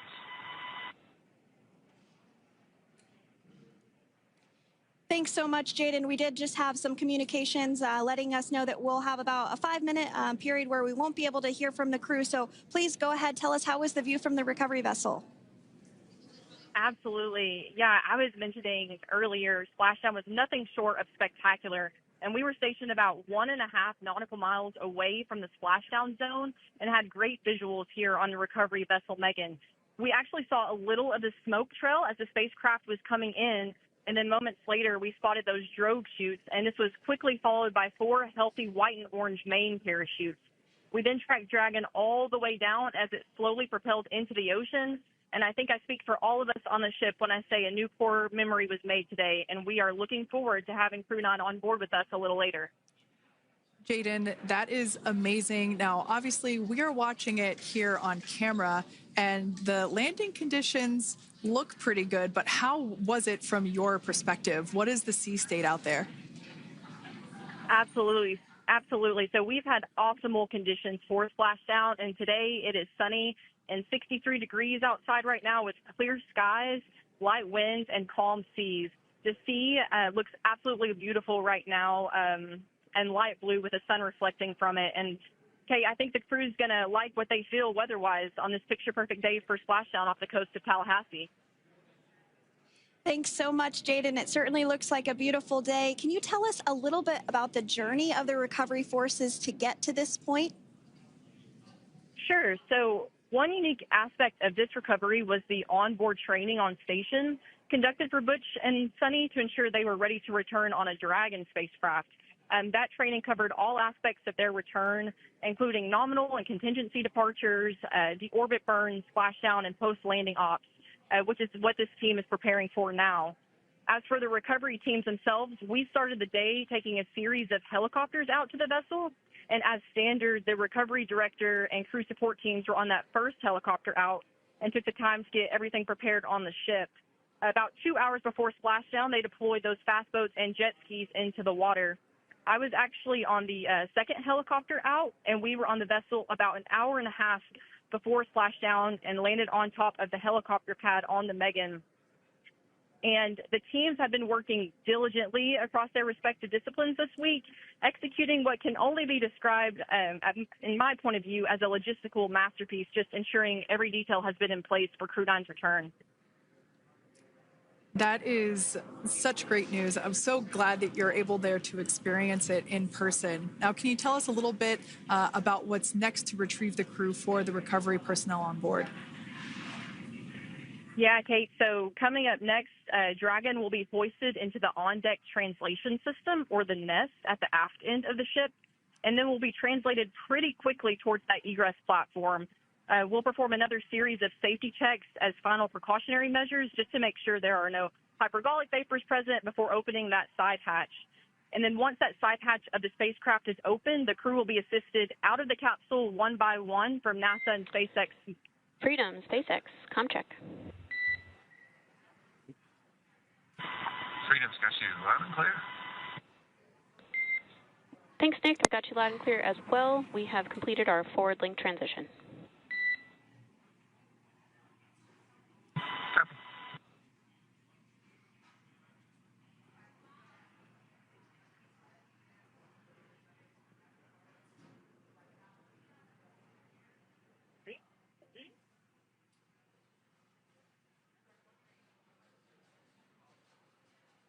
And Jaden, if you did just want to go ahead and let us know what is next to retrieve the crew, we are continuing to get some great views on our screen, but I know you have an even better view yourself. Oh, yeah, Sandra, this view is absolutely unbeatable. So just to kind of finish off what I was saying is once that side hatch of the spacecraft is open, that crew will be assisted out of the capsule one by one from NASA and SpaceX medical personnel, where they will then head to the med bay. And after those medical checks, they will get on that first helicopter out and arrive at the airport, where they will then board a NASA plane and then head back to Houston, Texas at the Johnson Space Center to begin their post-flight period. And we're eager to see the Crew 9 astronauts back on Earth, and we'll keep you updated on every moment of this process. With that, I'll toss it back over to you guys in Hawthorne. Thank you so much. That was Jaden Jennings, NASA Public Affairs Officer, who watched Freedom splash down firsthand from the recovery vessel Megan. Thanks so much, Jaden. So we are continuing to get these great views on our screen here of Freedom. As we mentioned, it splashed down at 2:57 p.m. Pacific time off the coast of Tallahassee, Florida. The recovery personnel are continuing to step through procedures to hoist Dragon onto the recovery vessel Megan there, which is now coming into view. You can see just how close Megan is at this point. And that's that helicopter pad that Jaden was just discussing, where the crew will fly off of onto the coast of Florida, and then eventually they'll fly back to Houston. Just underneath that helicopter pad is that translation deck where we will see the nest once it is loaded up with the Dragon spacecraft on board. The nest will be translated to the forward end of the recovery vessel, and that is where our Crew 9 team members will egress from the Dragon spacecraft. Now, here on your screen, we can see dolphins, actually, who want to come and play with Dragon. Now, one of the fast boats there in place, working to assist the recovery team member. It's incredible. I just love these views. We really see them even better in daytime, but just seeing the recovery team work in tandem to step through each step, to step through each operation. Obviously they're getting quick assists from the honorary part of the recovery team, those dolphins in the water there. Now, the recovery team member that is crawling around the Dragon spacecraft. Earlier we saw a view where it was like a spider monkey pose. We can see that individual now standing in the bucket where the main parachutes were stored while Dragon was on orbit. Obviously, those main parachutes were utilized for splashdown today. They were deployed and cut from the Dragon capsule, and one of the other fast boats of the recovery team working to pull those out of the water. Now, the recovery team member that is there working on top of the Dragon capsule, earlier we saw that person performing safety checks. Now we can see some harnessing being placed around the capsule. This harnessing is what will be used to lift the Dragon capsule out of the water and onto the recovery vessel. Wow, we got a cute little pod of dolphins. It wasn't just one or two. I mean, that water just looks beautiful. We had ideal splashdown parameters today. Obviously, wave height, ne'er a concern. The weather is beautiful, as Jaden mentioned, in the 60s, sunny. Looking forward to seeing Crew 9 exit the capsule here shortly once they get hoisted onto the recovery vessel Megan. We can see that recovery vessel slowly but surely closing the distance there between, dolphin cam back again. We can see that the Dragon capsule and the recovery vessel, that distance is closing. Again, this is just one more step as we continue to work recovery operations for Dragon Freedom, and we anticipate the lift of the Dragon capsule to occur here in just a few minutes. Now, once all of the rigging is on the capsule and it's hooked up to the recovery vessel, we will see the hydraulic arm, which is that kind of like bridge-like structure there at the aft end of the recovery vessel. We'll see that articulate backwards, and that's a good sign that we're getting even closer to pulling the capsule out of the water. It will then move forward and The capsule will be placed inside of what you can see there is basically a basket. We call it the nest, dragon nest, where that's where the capsule will be placed in order for it to be translated to the forward end of the vessel and for the astronauts to egress. And before that does take place, we'll have potentially views of the rigger go ahead and jump off of the spacecraft there. That typically occurs when the spacecraft is a little bit closer to the recovery vessel, and we usually get a really good view of that particular operation from one of the onboard cameras from the recovery vessel. That is an operation that I have a lot of respect and admiration for that individual that does that.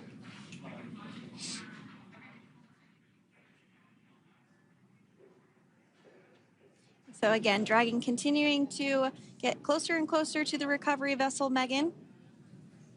You see some of those ropes now coming into view as well. If you are just joining us, Crew 9 Splashdown off the coast of Tallahassee, Florida at 2:57 p.m. Pacific time with NASA astronauts Nick Hague, Butch Wilmore, Suni Williams, and Roscosmos cosmonaut Alexander Gorbanov. They're now working through procedures to hoist this spacecraft up onto the recovery vessel Megan. We just saw that hydraulic arm get lowered into the lifting position. That arm will be the mechanism that is utilized to lift Dragon up and out of the water and into the nest located there at the aft end of the recovery vessel. And the recovery vessel being used today is, as we mentioned multiple times, is named Megan, but that's actually after NASA astronaut Megan McArthur, who flew on Crew 2 a couple of years ago.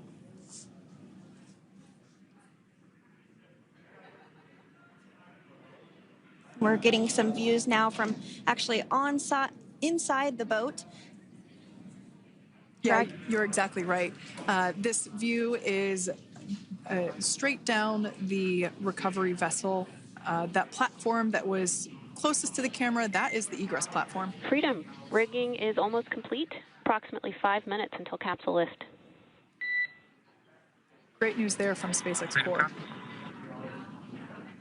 So about 5 minutes left until we see Dragon Freedom get lifted out of the water. That hydraulic arm, as I said before, is the mechanism that will lift it.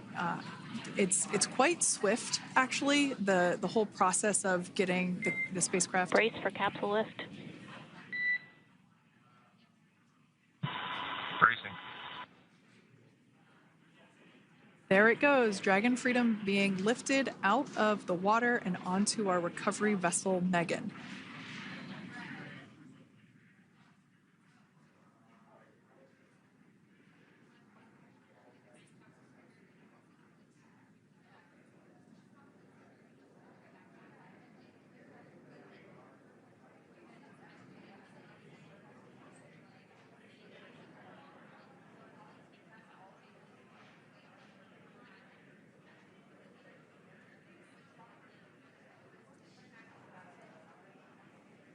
So once securely on...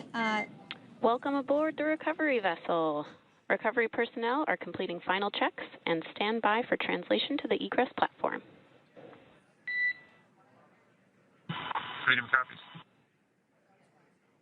Great news there, letting us know that Dragon Freedom has been successfully recovered from the water's surface. If you've just joined us, we had an on-time splashdown at 5:57 p.m. Eastern Time, and we can now see that the water recovery operations are continuing to progress. The nest where the Dragon spacecraft is located is going to get moved forward. This will happen after one of the recovery crew members does some checks, and we'll also see some hosing. Obviously, the spacecraft splashed down in salt water. Salt water is corrosive, and we want to try and rinse out as much of the salt water as possible to reduce that corrosion on the metallic structures. So we can see some guidance there being provided, really steering the spacecraft properly into the Dragon's nest. And it's been 30 minutes since Dragon splashed down, and as you can see there, the spacecraft is already on board the recovery vessel Megan. Things continuing to move very smoothly today throughout the entire operations from the deorbit burn up until this point as well. And Freedom, it looks like the positioning wasn't quite right, so they are working on repositioning the capsule in the nest now. Okay, copy that. Thanks. And with that, the team is just going to adjust the Dragon spacecraft a bit so that it's in the right position ahead of translating up a little bit closer ahead of the side hatch. So the team is now going to step through the procedures to ensure that that takes place. While Dragon does fly itself autonomously, it clearly is unable to park itself autonomously. We want to make sure that the Dragon capsule is properly seated there in that nest.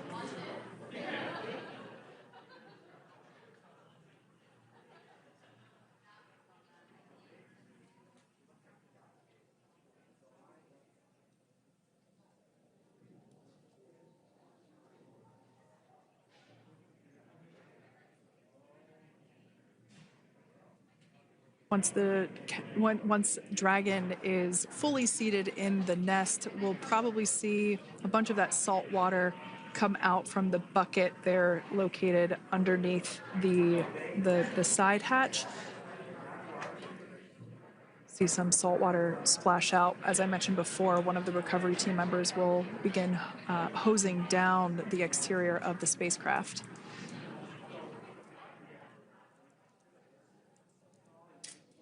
So you are continuing to get some great live views on your screen of Crew 9, which includes NASA astronauts Nick Hague, Suni Williams, Butch Wilmore, and Roscosmos cosmonaut Alexander Gorbanov, who splashed down off the coast of Tallahassee, Florida, 2:57 p.m. Pacific time this afternoon. Now working to get that spacecraft situated in the nest. Just making some final adjustments and tweaks to ensure that it's nice and secure.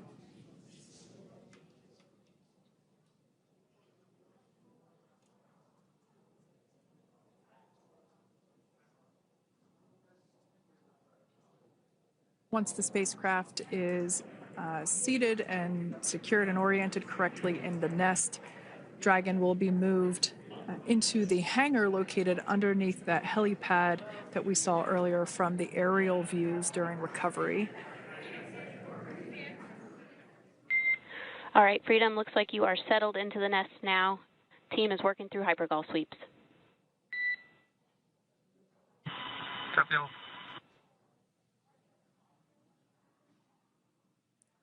Call out there telling us that the recovery team is doing the second round of those hypergolic sweeps. This helps ensure that everyone, all the recovery team members that are located basically right where this camera is located on, towards the forward end of the recovery vessel, that they will all be safe once the spacecraft is translated forward. So we're just doing some additional steps to make sure that the hypergolic propellant that is utilized for maneuvering the Dragon capsule while on orbit, making sure that none of those vapors are still present on the exterior of the capsule.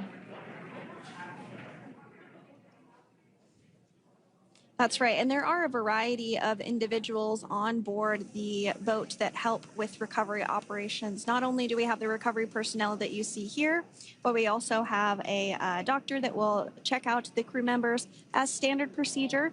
As with any spacecraft that is returning from space, we always perform a medical check with the crew. So you will see the crew come out of the capsule and be placed on stretchers, just like with the Soyuz landing and with all of our Dragon splashdowns, that is the nominal procedure.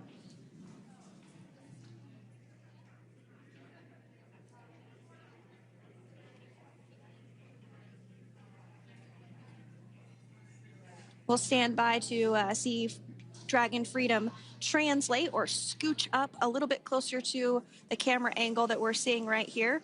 And then teams will step through procedures to get that side hatch opened. You see it right in the dead center of your screen there. It's kind of that rectangular shape. It has not been opened since since Crew 9, which include Nick Hague and Alexander Gorbanov, launched back in September from the Kennedy Space Center in Florida. So that will be the very first time that that hatch is opened.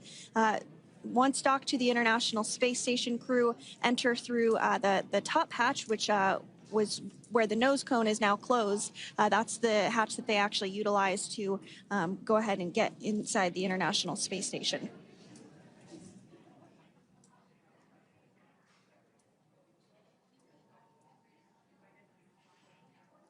So as we get a little closer to that hatch opening procedure, you might start to see more individuals come into frame for some of that support.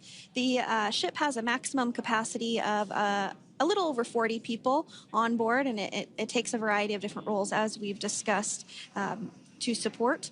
Also on board is the chief of the astronaut office for NASA, that's Joe Acaba.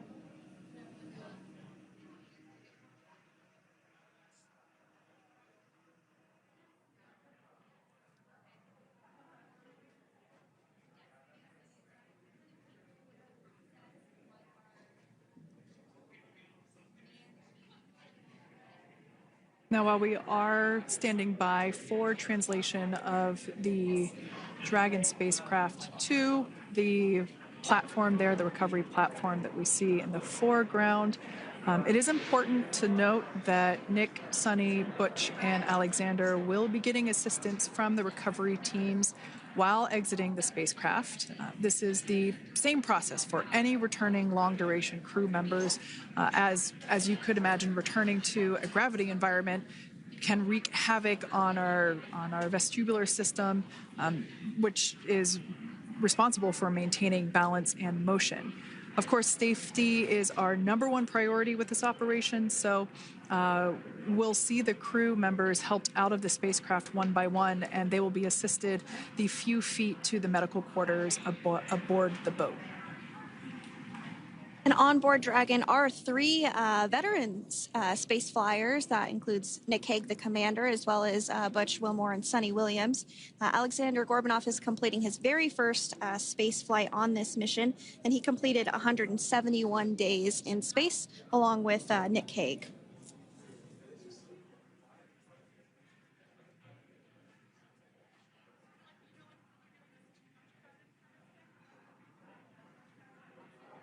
For those of you that have just recently joined us, well, I would encourage you to hit that rewind button and go back a few minutes. It was a beautiful splashdown of Dragon Freedom with the Crew 9 cohort on board.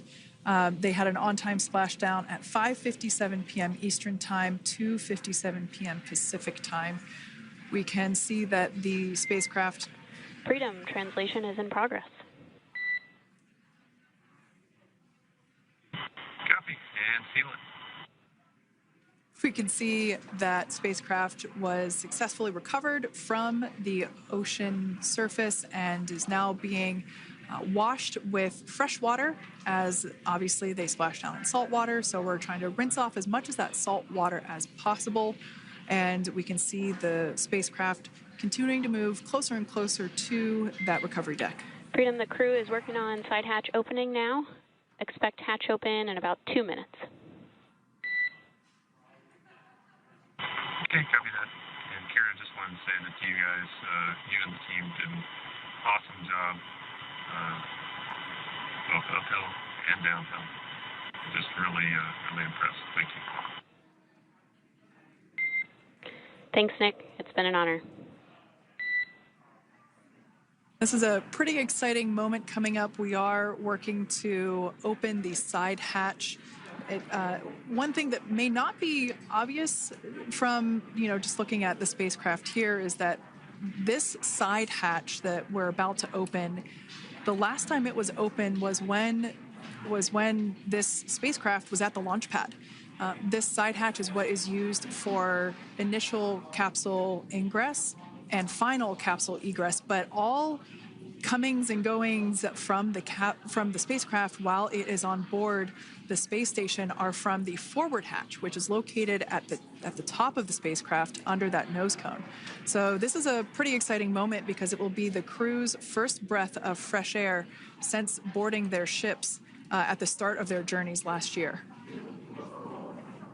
And the very first person that will have the opportunity to say hello to the crew once that hatch is open is a SpaceX medical recovery personnel representative.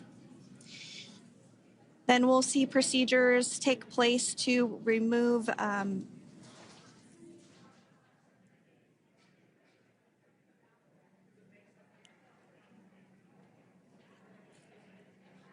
the footrests of Dragon. That will just help the recovery personnel get a little bit more room to access the crew and help get them out of the spacecraft. Yeah, you're absolutely right. Safety is, once again, top priority here, and removing those footrests from all 4 seats will be helpful as a recovery, as a SpaceX recovery team member will actually go into the capsule, into Dragon Freedom to help the crew members unbuckle and stand up, and essentially we'll also see a fun little slide be put in place to help the crew members exit the spacecraft safely. So yeah, we're going to remove all 4 of those footrests to basically give a little bit more working room inside the spacecraft. That's right, and we did hear the go for that hatch opening, so we're just a couple minutes away from being able to see that, and then we might be able to get the chance to see a couple of views inside of the Dragon and see the crew following their splashdown. Now, opening that side hatch isn't quite like opening, the door to your car. We have to depress the seal around the side hatch, as well as, we'll now see them open that side hatch up.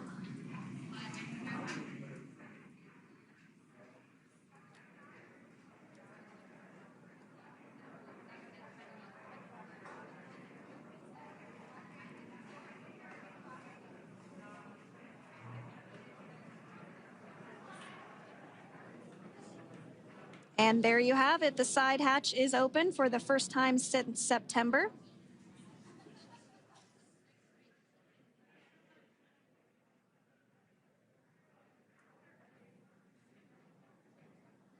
We can see some of the protective equipment there that was brought into frame that will help protect the edge of the side hatch, one from any potential damage. Oh, we can see the recovery crew member there taking photos of the side hatch seal. This is part of the standard operation for recovery. These photos will get saved into our procedure. We'll then install that protective frame around the side hatch. This helps to ensure that the side hatch itself, the edges of it incur no damage while crew members are coming out from the spacecraft.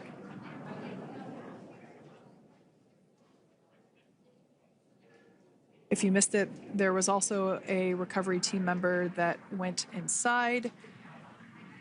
So there are now 5 people on board the Dragon spacecraft.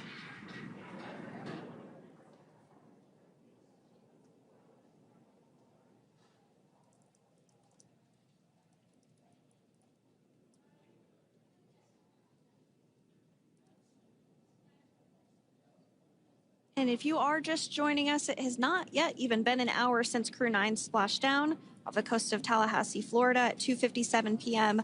Pacific time. The crew is now on board the recovery vessel Megan, and the hatch is open. The next major milestone that we'll see is when the crew will actually egress or exit the spacecraft. But before that, they'll continue to, the recovery personnel rather, will continue to install that protective area around the hatch and then remove the footrests. So we're a couple minutes away from seeing the crew egress, but not too long away.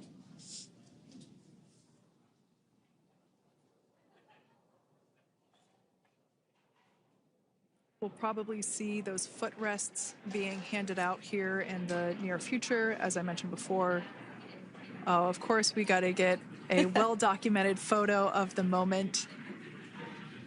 Although we can't see it from here, I'm pretty sure there are 4 smiles on board right now.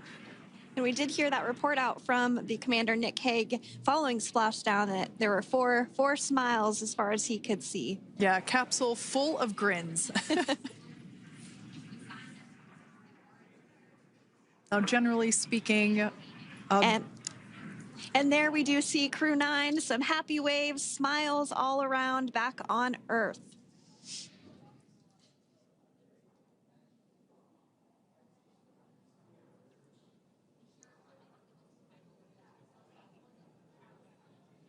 generally speaking,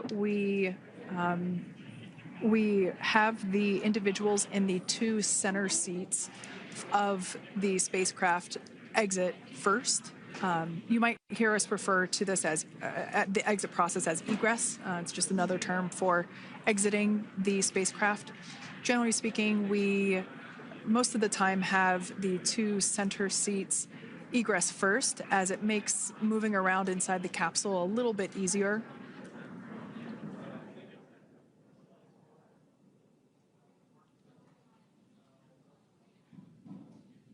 We can see the tablets that were previously located on the upper leg of the crew members. We can see those being handed out to the recovery team. Those were taken off prior to the entry phase, to spacecraft reentry.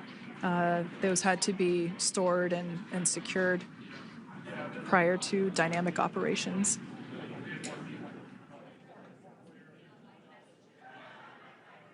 It looks like we are starting to see the footrests also be removed. I just saw one there on the screen. There are 4, of course, 1 for each crew member.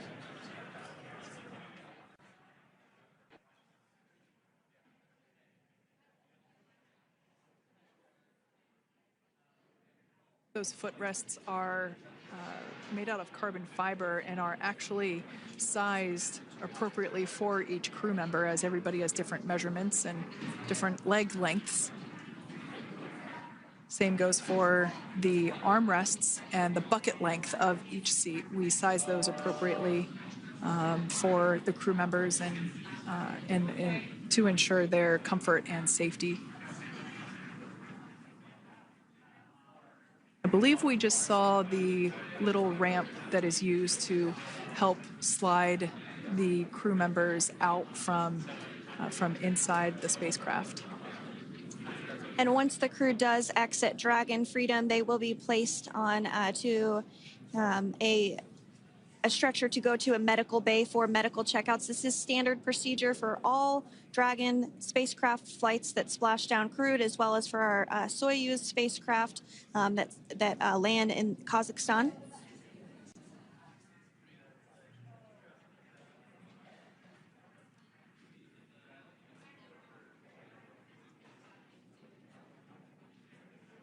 We could see the exterior of Dragon Freedom quite clearly in this shot, and it's such a beautiful sight.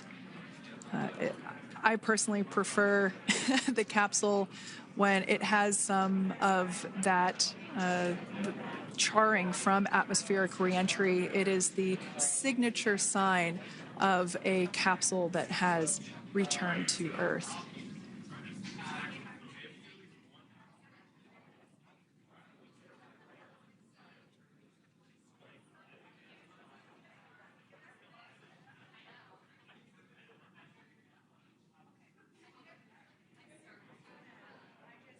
Continuing to stand by for our first crew member to egress or exit for Dragon Freedom, following their splashdown at 2:57 p.m. Pacific time.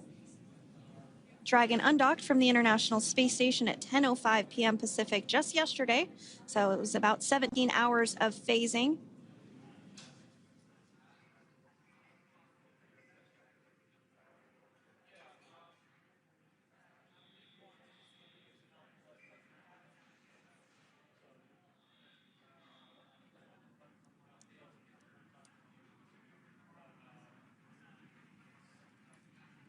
And while on board the International Space Station, Crew 9 contributed to 900 hours of science, over 150 research experiments and investigations, making great use of the microgravity lab of the International Space Station, which celebrates 25 years of continuous human presence this November.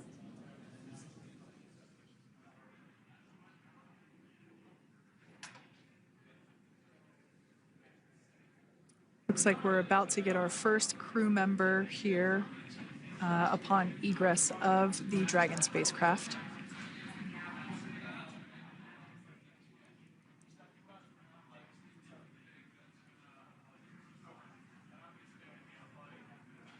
So we are standing by for that egress.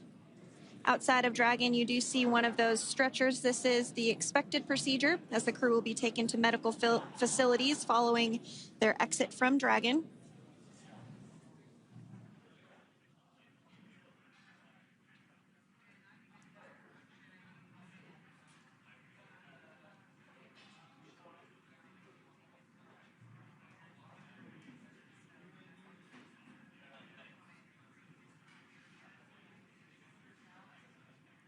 We can see folks on board clapping as our first crew member.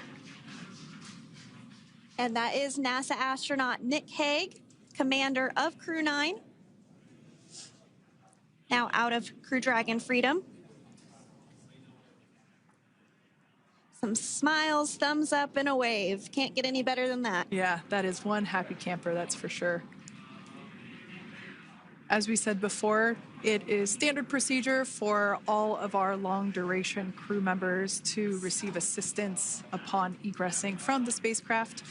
We basically help them move off of the recovery deck and into the private medical quarters for their initial consultation with the SpaceX flight surgeon. So we'll see that take place for all 4 of our crew members today.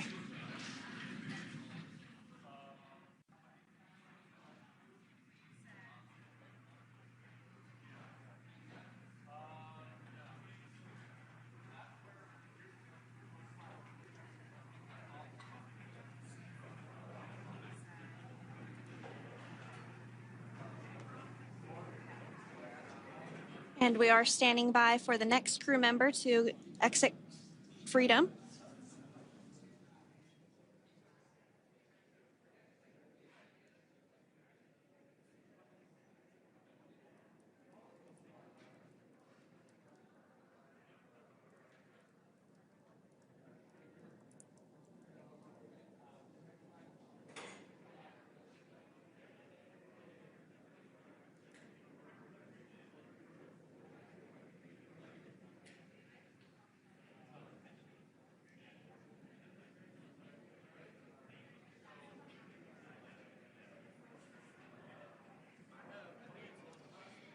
Next up, out of the capsule, we expect Roscosmos cosmonaut Alexander Gorbanov.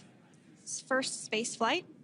Spent 171 days in space alongside NASA astronaut Nick Hague. Looks like we're getting some cheers and clapping on board as Alexander is slid down the little ramp and placed into the mobility aid. Once again, big smile.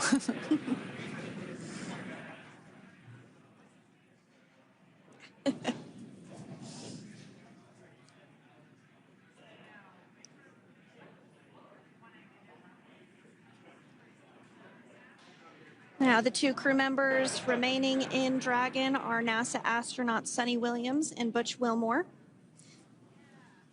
They completed 286 days in space.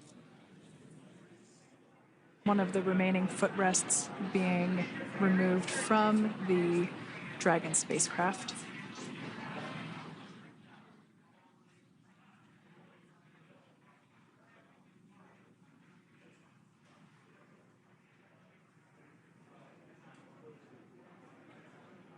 As I said before, we generally try to have the crew members that are located in the 2 center seats aboard Dragon, and we like to have them egress first if possible, as it creates a little bit more movable working room inside the spacecraft.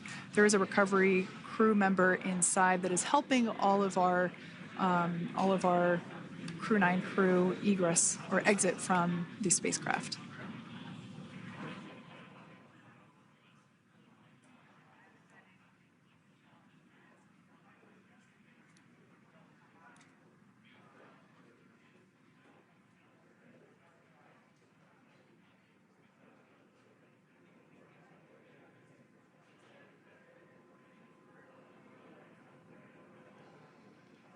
We are standing by for the next crew member to egress or exit Crew Dragon Freedom following the splashdown not even an hour ago at 2:57 p.m. Pacific time.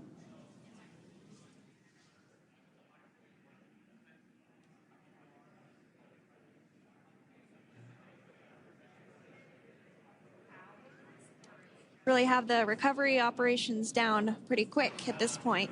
Yeah, it's pretty incredible to think that, just 5 years ago when we were doing the initial demonstration missions of the Dragon for Crew Dragon, that now we're under about 30 minutes for, to retrieve the spacecraft from the water, and just several minutes here while it's been on board, and to get everyone, really to get that side hatch open.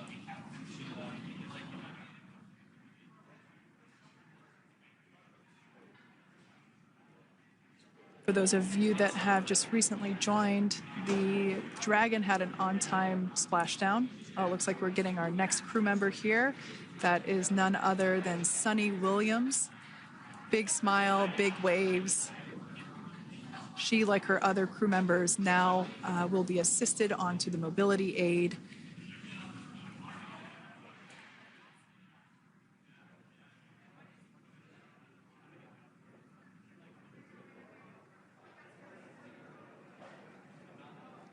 There we have it, some waves, some thumbs up, and some smiles.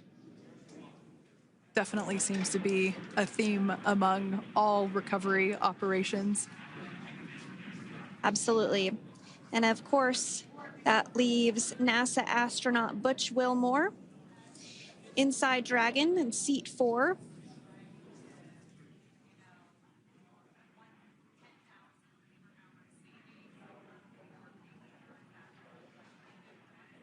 We're getting some views of him now as he egresses or exits the spacecraft.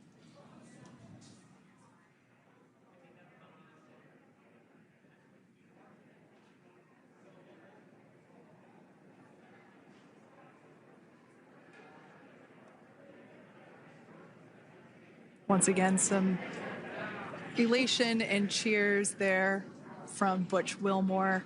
As we mentioned before, returning to Earth coming from a microgravity environment can wreak havoc on the body. So it is customary and just standard procedure for all of our long-term space residents to get assistance once they are back on board the recovery vessel.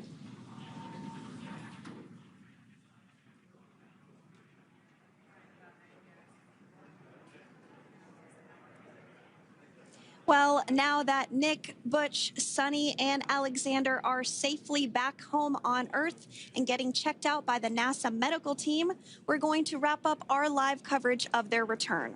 The Crew 9 mission began a little differently than usual since Butch Wilmore and Suni Williams were already aboard the space station when Nick Hague and Alexander Gorbunoff arrived on the Crew 9 spacecraft in September.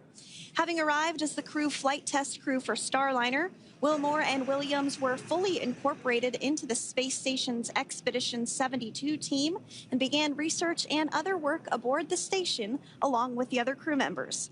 Williams commanded the orbiting laboratory for much of the expedition. After a successful liftoff and separation from Falcon 9, Nick and Alexander made a short flight on board Dragon to the International Space Station. Veterans of long-duration space station missions, both Williams and Wilmore conducted spacewalks during their 9 months in space. Like all crews on the station, Crew 9 had the ability to leave at any point had there been an emergency. With their full duration mission coming to an end, the crew began packing up their personal items for their return to Earth about a week ago and worked through tasks and shared lessons learned with Crew 10 teams as they arrived a few days ago. Their journey home began about 17 hours ago when they closed the forward hatch to Dragon and undocked from the space station at 10:05 p.m. Pacific, 1:05 a.m. Eastern. After 4 successful departure burns and a phasing burn to line up their orbit, Nick, Butch, Suni, and Alexander rested for a few hours before waking up to prepare for re-entry this morning. We jettisoned Dragon's trunk and performed our final on-orbit maneuver, the approximately 7.5-minute-long deorbit burn, and that occurred at 2:11 p.m. Pacific, 5:11 p.m. Eastern Time. And that sent Dragon on its path home. The spacecraft re-entered the Earth's atmosphere and slowed its descent with successful deployments of 2 drogue parachutes and 4 main parachutes, with the final splashdown occurring off the coast of Tallahassee, Florida at 2:57 p.m. Pacific, 5:57 p.m. Eastern.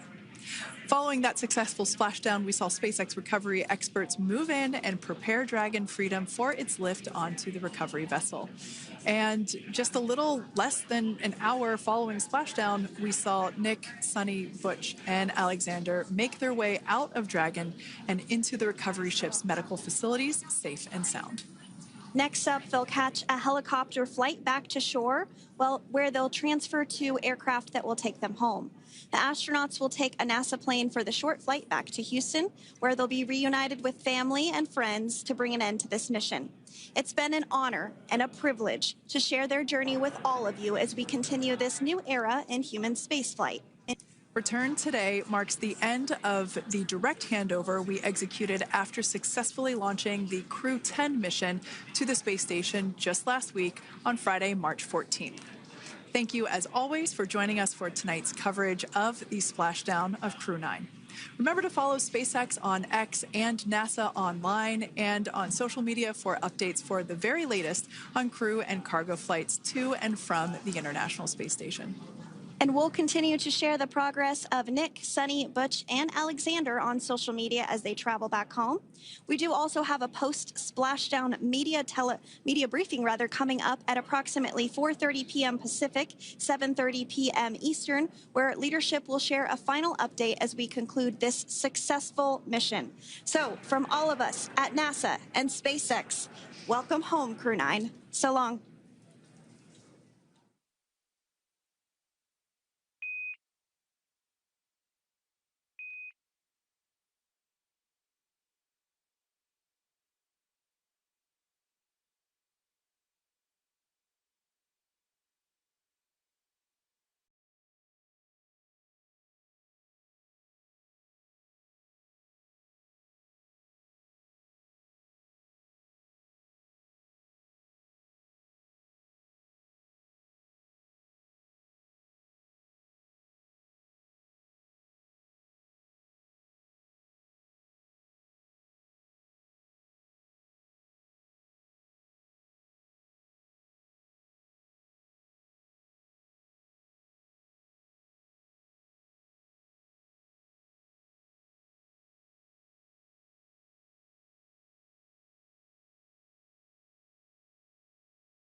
Discovery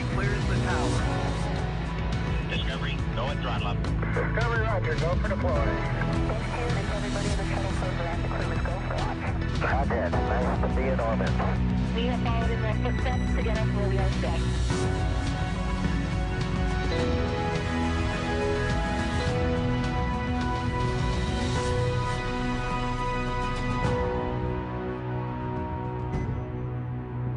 Good evening and welcome to NASA's Johnson Space Center for our Crew 9 post-Splashdown news conference.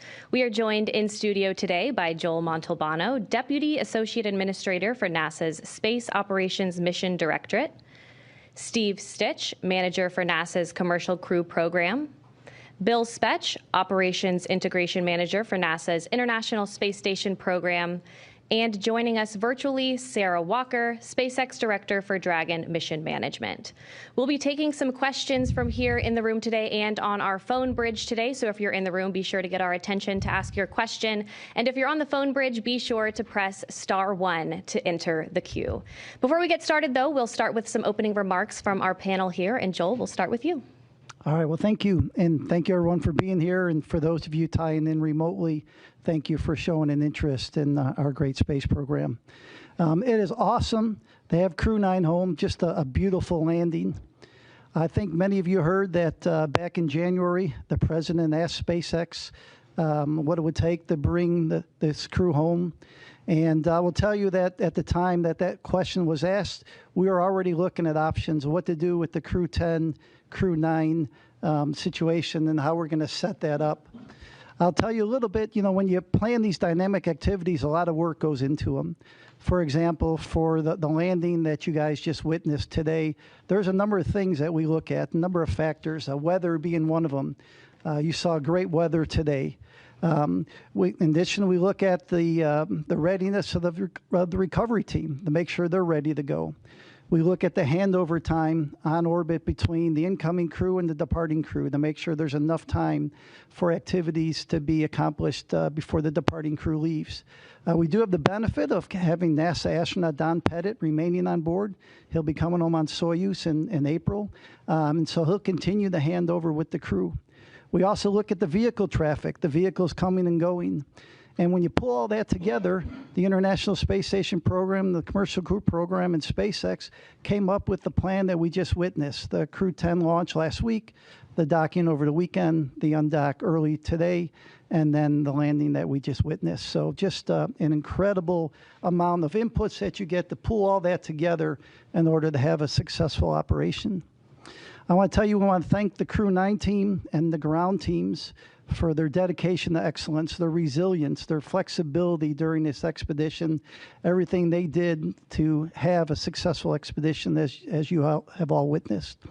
SpaceX has been an incredible partner for us, and it shows the benefits of the commercial public-private partnership that we have. So they just been a huge, great partner throughout all this. Crew 9, in addition to the spacewalks that many of you witnessed, they performed just about 150 experiments on board the International Space Station with over 900 hours of research. And the work we do on the International Space Station benefits the nation, benefits people on Earth, and are the building blocks for going back to the moon and to Mars. So Nick, Alexander, Butch, and Suni, welcome home. On behalf of NASA, I want to thank the administration. I want to thank all the work of the NASA teams and all the work of the SpaceX teams. And so with that, I'll hand it over to Commercial Crew Program Manager, Steve Stich. Thanks, Joel, and thank you all for being here. Greatly appreciate your interest in the Commercial Crew Program and also human spaceflight. Of course, as you know, it's been just a huge week for Commercial Crew. The missions, I think, sometimes seem easier than they are. If I just step back and think about all the challenges we had to launch Crew 9, moving to a different launch pad, adjusting the seats and the crew training, and then, over the weekend, once we docked Crew 10 safely, looking at the weather patterns, finding this great opportunity that we landed at today, adjusting the timeline. It's never easy. Spaceflight's always dynamic. Sometimes it seems like things move from step to step to step, but there's usually different paths along the way. So The weekend was culminated today with the landing of Crew 9. We Dragon splashed down at about 5:57 p.m. off the coast of Tallahassee. That's our first commercial crew program landing at Tallahassee. We've had a couple cargo flights land there. And now it's great to have Crew 9 and the Freedom capsule back home, and its fourth flight is now in the history books. Of course, we're overjoyed. I watched every crew member come out of the vehicle today. Post-landing, it was great to watch Nick, Suni, Butch, and Alexander come out of Dragon and smile and wave as they came out of the vehicle. We'll get them, they're on the ship now, we'll get them back to meet the NASA aircraft and then back to meet with their families. If you watched the weather today, it was incredible. Clear skies, real low winds, maybe 3 or 4 knots of wind, and really calm seas. You could see the dolphins swimming around the capsule, which was kind of incredible. SpaceX had a nice drone aircraft flying around and taking footage, and that was just incredible. As I said, the ops team just did a phenomenal job over the weekend, pulling in the landing to get the crew home sooner and take advantage of this great weather opportunity. Really appreciate the versatility of SpaceX, the ISS program, commercial crew program, and the flight ops team in planning out the timeline, looking at the crew's workload, determining whether we could pull this off, doing sleep shifting, all those sorts of things that made this an opportunity happen. I also want to thank our partners at the U.S. Coast Guard. They were there on scene, protecting the scene and making sure that it was safe for mariners in the area. The FAA, the Department of Defense, continuing to support us. It's great to see the teams really in action. Overall, I would say it was a really clean undocking, reentry, and landing. The Dragon vehicle performed extremely well, didn't really have any issues to work. Little things, a GPS outage that we reset a filter on and things like that. Today, the sequence went perfectly. We jettisoned the trunk, executed the deorbit burn, closed the nose cone, and did the entry. You could hear Nick call down when we finally got the vehicle back through the blackout, 4.6 Gs, and you could tell they were doing well, and then braced for the parachute deploy of the drogues and then the mains, and then having splashdown. So parachutes performed well. The whole system worked just as planned. The crew's doing great. They'll spend a little time on the recovery ship getting checked out, making sure that they're healthy and ready to go, and then eventually they'll make their way back to Houston. Again, I want to congratulate the entire NASA Commercial Crew Program, the SpaceX team. In many ways, if I step back to last year, this has been 9 months in the making, and I couldn't be prouder of our team's versatility, our team's ability to adapt, and really build for the future of human spaceflight and looking at different ways to do business, taking advantage of one vehicle to launch a crew and then bring back the crew in a different vehicle. Our partner SpaceX did a tremendous job. Every time we asked them to do something a little different, they stepped up and to the plate and did that, including swapping capsules 6 weeks ago prior to Crew 10, and then also adjusting the Crew 9 mission. We'll celebrate for a while. We're going to take some time in commercial crew to celebrate this one and spend a lot of time with the crew, and then we'll move on to Crew 11. Crew 11 will be here before we know it. We'll launch that vehicle as early as mid-July, so we'll start preparing for that. And then, we're working hand in hand with Boeing as well on certification of Starliner, getting that vehicle back to flight.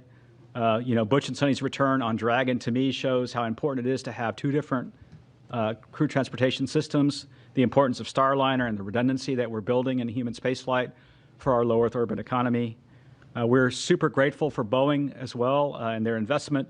They're keenly interested in the landing today. They have a watch party going on and are watching Butch and Suni come back. And they've texted me, at the build up to this, they're very keenly interested in Butch and Suni. And then we're interested in their resilience. That whole Boeing team, like our whole commercial crew program team, is resilient and moving forward to the next steps on Starliner.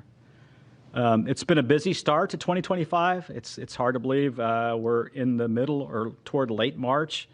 Looking for an exciting summer as well. And I look forward to your questions, and I'll hand it over to Bill. All right. Thanks, Steve. Yeah, welcome, and thanks for everybody's interest as we continue on. Return today marks the successful completion of the Crew 9 mission, and really with them handing over operations on board to Crew 10. Just some interesting stats as we go through. Nick and Alexander both spent 171 days in space on this trip, seeing the arrival and departure of 4 different visiting vehicles to the ISS. Butch and Suni spent 286 days in space, and they got to see 8 different visiting vehicles coming and going from the ISS.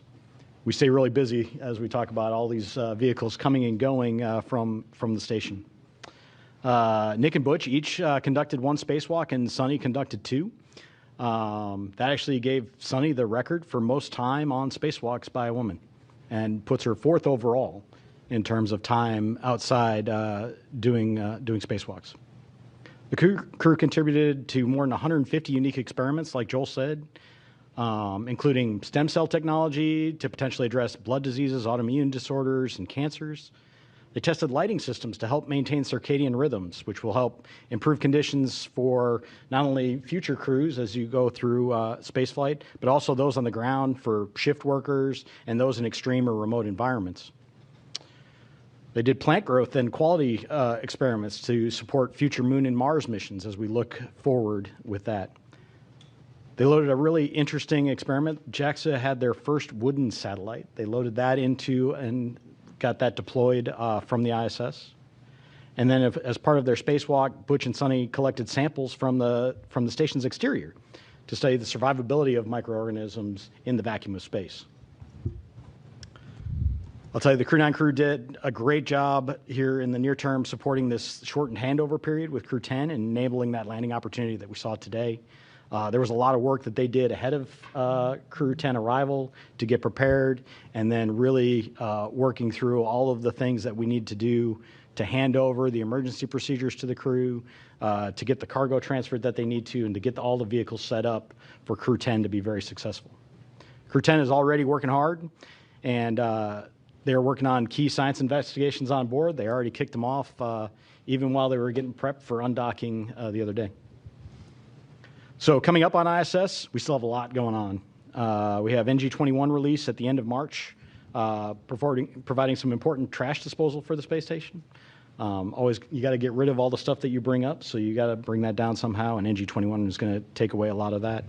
And then we'll look forward to Soyuz MS-27 launch Tuesday, April 8th from Baikonur Cosmodrome at about 12:47 a.m. Central. That'll be carrying NASA astronaut Johnny Kim and cosmonauts Sergei Ryzhikov and Alexei Zabritsky. And then before Soyuz MS-26 returns, Alexei Ovchinin will pass on the role of ISS commander to our JAXA astronaut Takuya Nishi. Really a lot of great stuff continuing on station. I really appreciate the entirety of the team, joint with SpaceX, NASA, our operations team, the program teams, the engineering teams, all the work it takes to turn around these missions. It's a ton of stuff, and then we go change it on them at the last minute, and they handle it like the pros that they are. So welcome home to Crew 9, and with that, I'll hand it over to Sarah. All right, thanks, Bill. Well, it's a good day to be here at SpaceX, and it's a good day down in Florida as we welcome Crew 9 home from their stay at the International Space Station. We're happy to have safely returned Nick, Alex, Suni, and Butch back to Earth and to their families after their time at the orbiting laboratory. Human spaceflight is dynamic and exciting, and this crew knows that as well as any other. So back in September, Steve was talking about this a bit, Crew 9 became the first human spaceflight mission to launch from Pad 40 using our new Dragon Tower that we completed construction on last year. And it was our first mission in a while to fly a crew of 2 since Bob and Doug's historic flight in 2020. So then just 3 days ago, we launched Crew 10 to take over and continue the work of Crew 9 on ISS.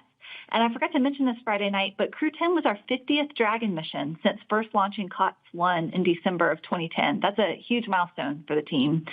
COTS, if you don't remember, stands for Commercial Orbital Transportation Services. And COTS 1 was the first demonstration mission under that original partnership with NASA to resupply the space station with cargo flights. It was also the mission that inspired me to join the SpaceX team, which I'm so grateful I was given the opportunity to do a few months later. So the rest is history. We've been bringing cargo and more recently crews to the orbiting lab for well over a decade since. And as we talked about a few days ago after Crew 10 launch, NASA and SpaceX adapted as this mission evolved, and appreciate all the kind words said already during this press conference. As we adapted together, we kept safety at the forefront. And thanks to the teamwork across the two agencies, a change in the Dragon spacecraft for Crew 10 and then a shortened handover helped accelerate the Crew 10 launch and the Crew 9 return. Then over the weekends, we decided as a joint team to undock a day earlier than originally planned to take advantage of some great weather we were seeing off the coast of Tallahassee for Splashdown. So I know this required quite a bit of creativity from the NASA team and the onboard crew to compress the handover even further than they already had. And I'm thankful for everyone's hard work and flexibility to safely bring Dragon and the crew home today. I'd be remiss if I didn't acknowledge that today's return was also our final Dragon recovery on the East Coast. So after 6 years of successful recovery operations off the coast of Florida, we'll now be moving all Dragon recovery operations back to the West Coast. I just hope the California coast can bring as many dolphins as we saw during today's operation. That was really fun to see. We had a nominal return today. Dragon is healthy and the parachutes performed as expected. The crew is likely on the recovery vessel now, soon to transit to the SpaceX NASA handover location, while the SpaceX vessel transports Dragon back to our refurbishment facility at Cape Canaveral in Florida. It's amazing to think that SpaceX has now safely flown 62 crew members from 14 countries to space, 52 of those to and from the International Space Station. Dragon has supported 46 missions to the station in all, and 29 of those on reflown Dragons. I think that's enough flights that we can be really proud of what the team has built together and what we've accomplished, but always with the humility and awareness that we will continue to learn every single mission. The stakes of getting this right are and always will be high. And as Bill Gerstenmaier often says, we must always stay hungry and vigilant to scour the data before, during, and after every operation we perform. It's always an honor for all of us here at SpaceX to launch human spaceflight missions and safely return astronauts and cosmonauts as we continue to advance human spaceflight. Thanks for having me on the briefing today and look forward to your questions. All right, thank you all for your opening remarks. We will go ahead and start taking some questions in the room, so please raise your hand, Gina. Go ahead. I think this is for Steve Stich. I mean, Crew 9's home, but the research hasn't stopped because what you need to know about what happened with Butch and Suni on orbit, that's still an ongoing medical research project. Would you kind of expand on that for me? What will you learn about their 9 months on the space station? Yeah, I think I can comment and then see if Bill has anything to add. But, every single crew member that we fly in orbit, we collect medical research data. We do various blood draws at various times during the flight, especially toward the end. Do bone density measurements in space. We look at their vision and how their vision might change over time, their intracranial pressure. We do all kinds of things. So you're right. Every single astronaut, when they come back, including Nick and Alexander, has participated in all kinds of experiments, and we're learning from all those. And I'll see if Bill has anything to add. I mean, I think you covered the vast majority of it. We look at everybody when they come home, and every duration adds to that database of knowledge of the effects of spaceflight on the human body. And so we continue to look at that across all of our crew members. Okay, we'll take another question here in the room. Mark, go ahead. Mark Strassman, CBS News. Steve, I want to pick up on something you said, which is the keen interest in Butch and Suni. All 5 major television networks cut in with live special reports following the splashdown, because Butch and Suni have arguably become America's most famous astronauts over the course of their 9-month saga. So now that they're home, now that the saga is over, what do you is the takeaway? Yeah, I think that's a great question, and I haven't probably had a lot of time to reflect. We're certainly looking at Starliner very carefully. We're in the process of looking at that vehicle, looking at the helium system. We've got some candidate seals that we're going to replace. We'll get into some testing here over the summer timeframe with what we call an integrated doghouse at White Sands. So we're looking at that. The thing I think back of this whole timeframe is how really resilient Butch and Suni were the whole time. I mean, they launched on what was going to be a short test flight with the crew flight test vehicle with Boeing. And then they moved very quickly into station increment operations, and they became seamlessly part of the International Space Station.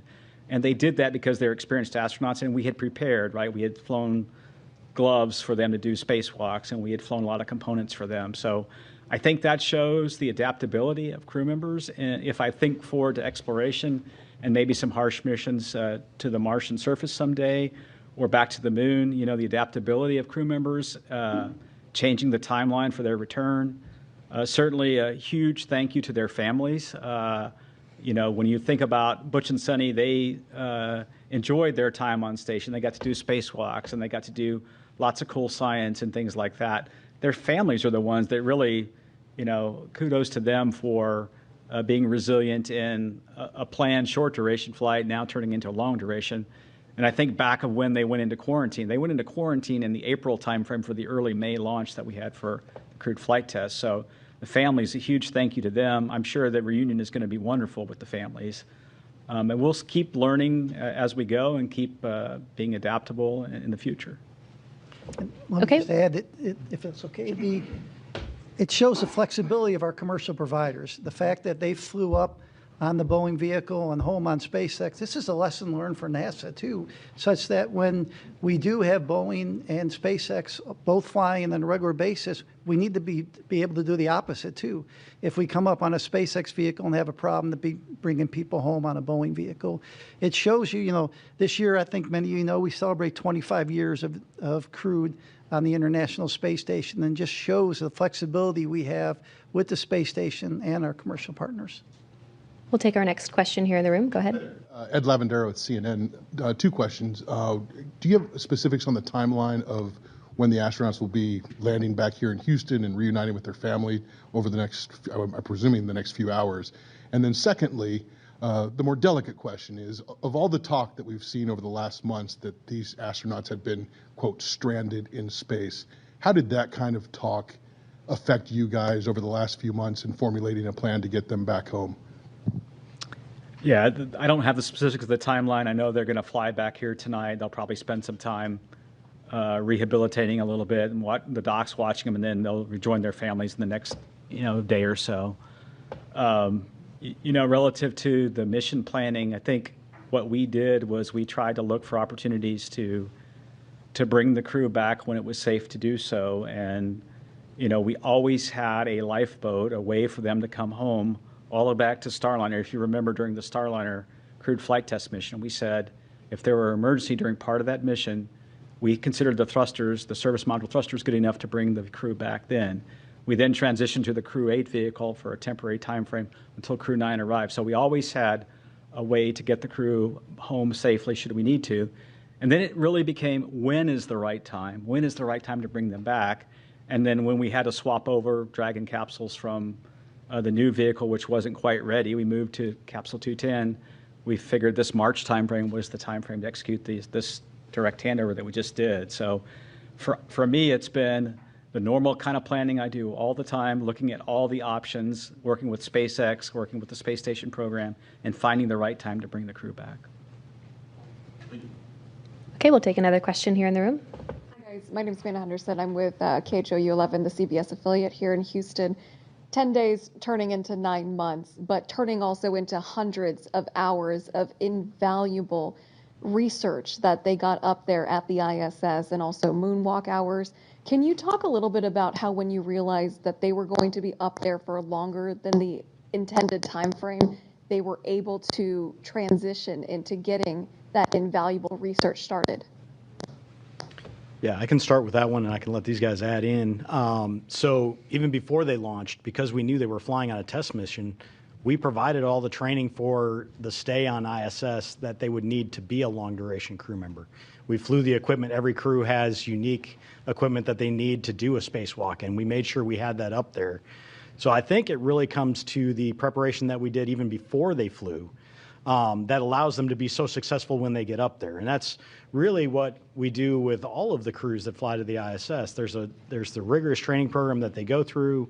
They're prepared for things. They have a lot of skills-based training that goes on so that they know how to do the basics of everything. And then we have an outstanding team on the ground working with them. They get to work directly with the scientists in a lot of cases on experiments that help walk them through what they're doing, video downlinks. We have a lot of different ways to kind of help them through, and it really just enables everything that they then do on board in an effective manner. But it all starts with that preparation that we did ahead of time, knowing that we have a test mission coming.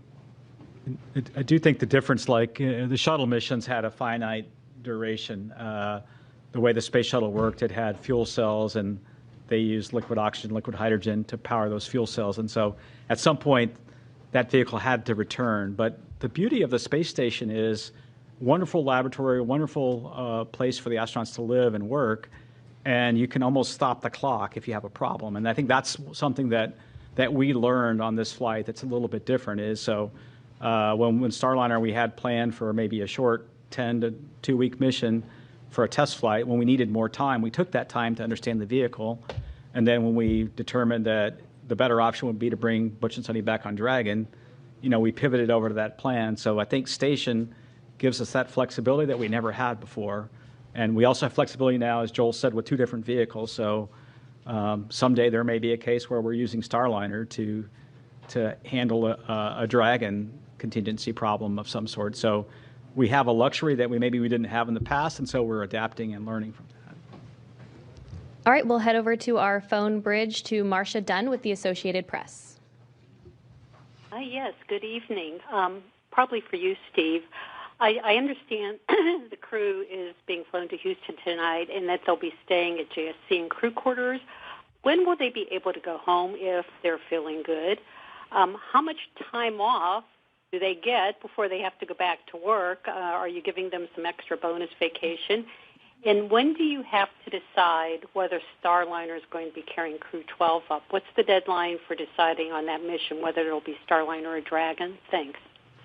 Yeah, there's a lot of questions there. I hope I get all of them. Let's see. The first question was, when do they go back to their families? It's usually within a day or two, once they're cleared medically, that we make sure, as they readapt to gravity here on Earth, it's usually a day or two. They'll go back to their families. And then, they'll get some time off, and then we've done a lot of, fortunately with Butch and Suni, we've done a lot of debriefs already with them.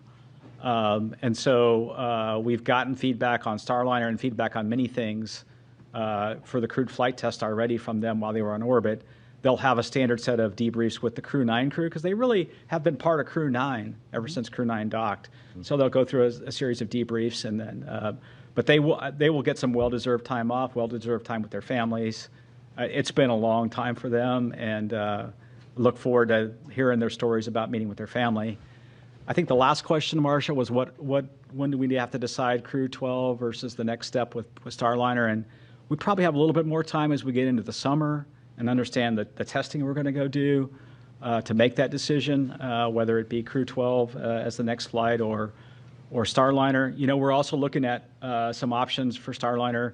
Should we need to, of flying it uncrewed, the vehicle has the capability to fly uncrewed if we need to. And so we'll kind of weigh all those things as we get the testing and analysis behind us.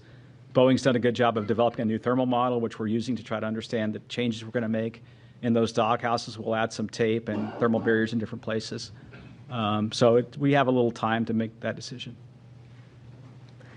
Okay, our next question is from Chris Davenport with The Washington Post.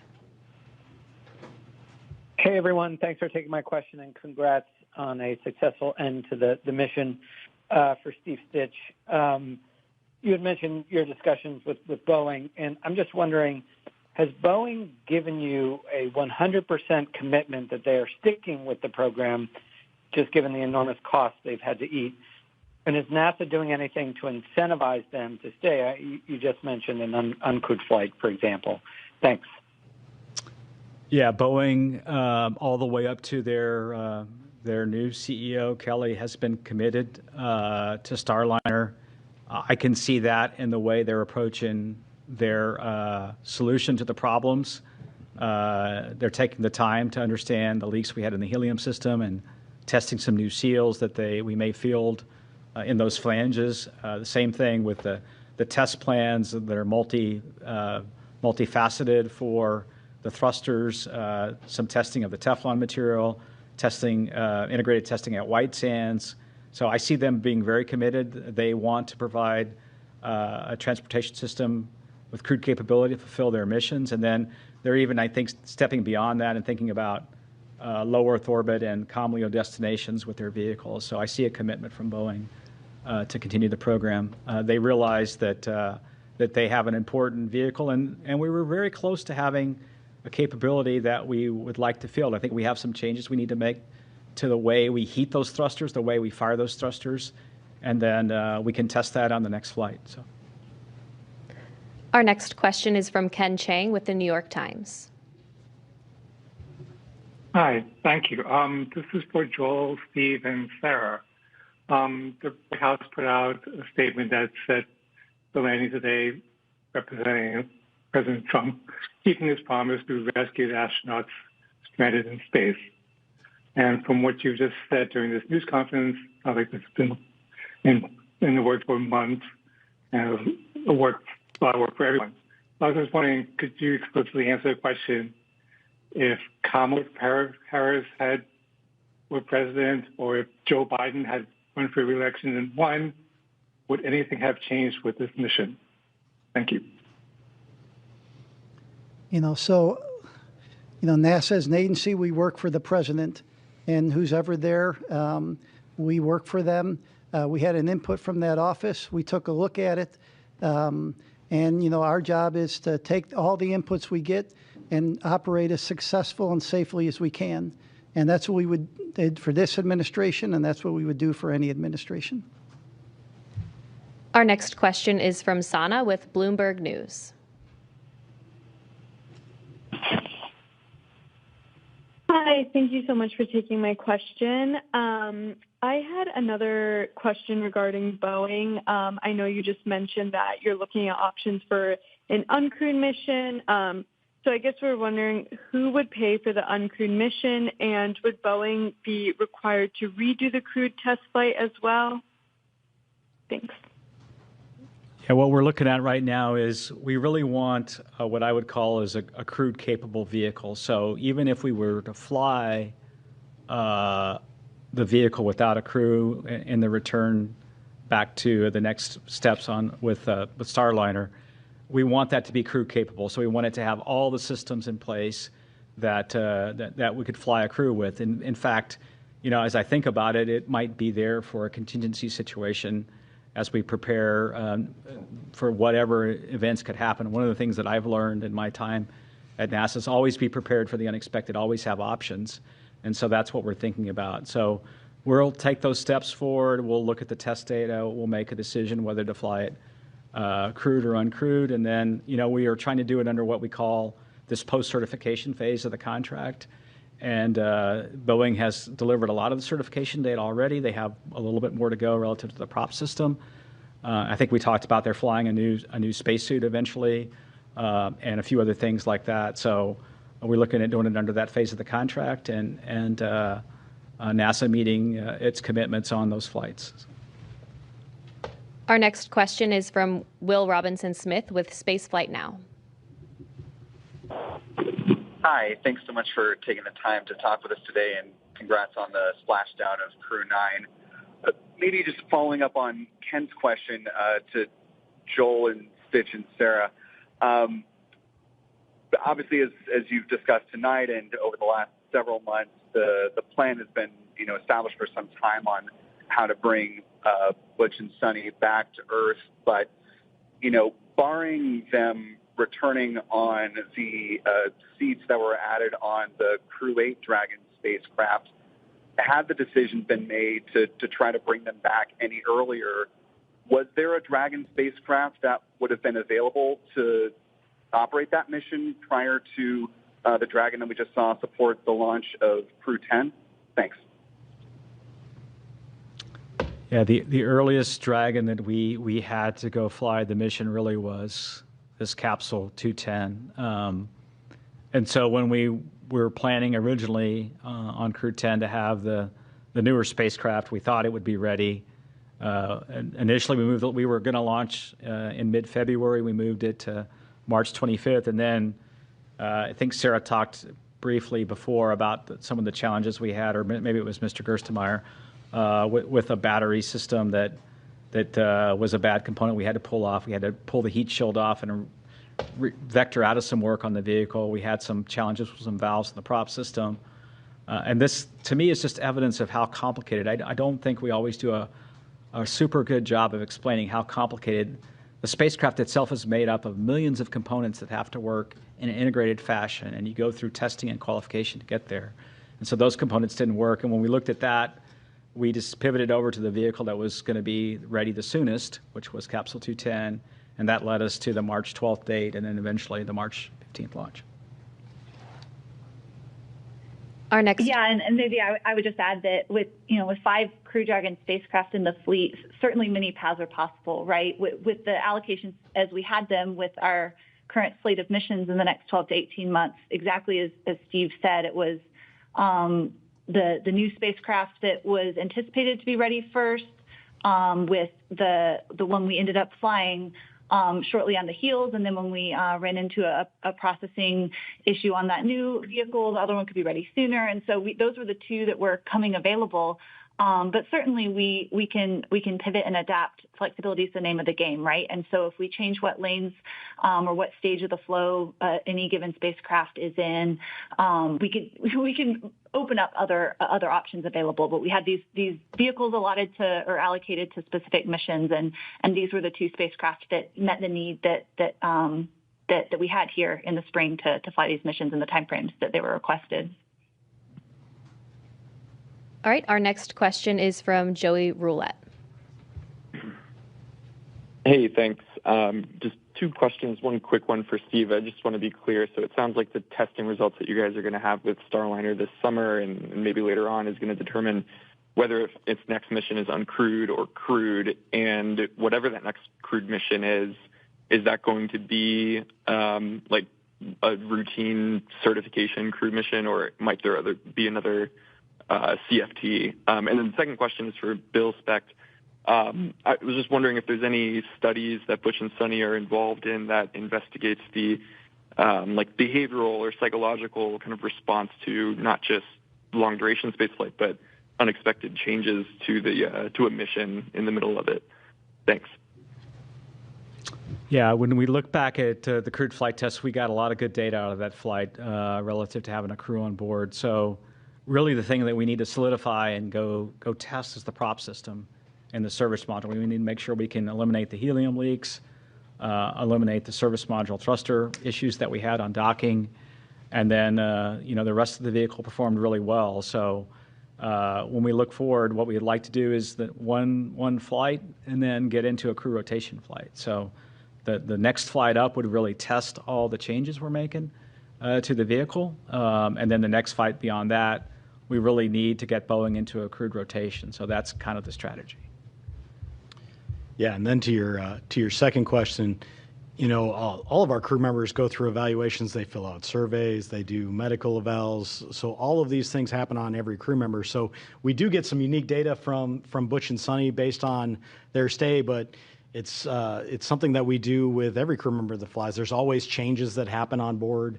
There's always adjustments that we have to make that all of the crew members adapt to. As you've watched with our flight schedule over the years, it's very rare that we actually get a flight to fly exactly where we planned it 2 years out when they were thinking it was going to be. So it's okay that we have these changes and they adapt really well. But everybody gets kind of looked at in terms of those effects and understanding just the effects of spaceflight on them. So.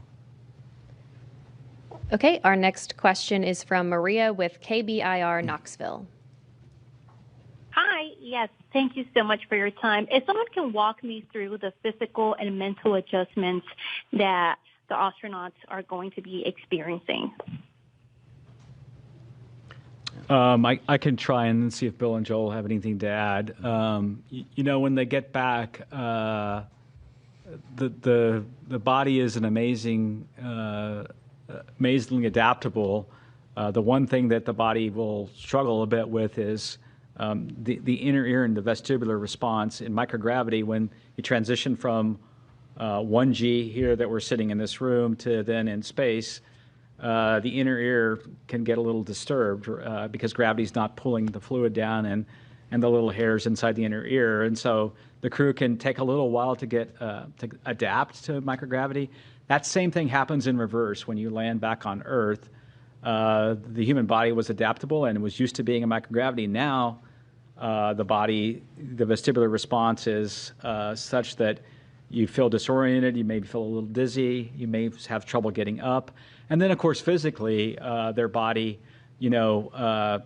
when they were operating in space and doing operations inside the various modules, their muscles weren't working as hard, their heart wasn't working as hard, and so there's a muscular and cardiovascular kind of reconditioning that has to happen. And so that's what's happening now. And then, there's a little bit of response coming back to 1G. In space, I could let this pin, release this pin, and it's going to stay right where it is. And in 1G, if I release the pin, it falls. And so there's a little bit of that the crew has to get back and learn the skills back here on Earth again. So. Okay, our next question is from Jackie with the Times of London.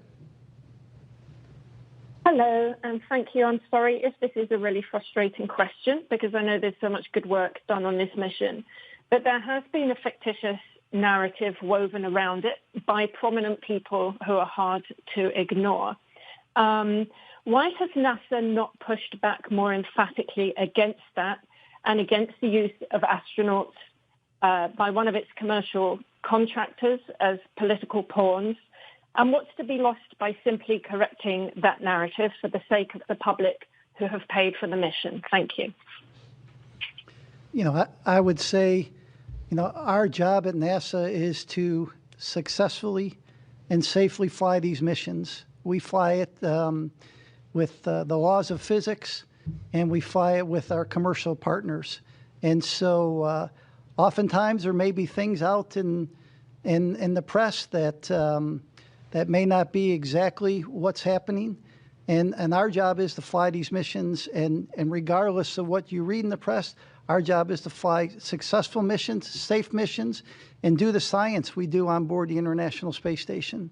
I mentioned this year 25 years of continuous crew presence on board later this year, the International Space Station. And we do about 150 experiments every expedition we fly. So think about it, every 6 months. I think we're over 3,000 experiments since we started the International Space Station, and that's what we focus on.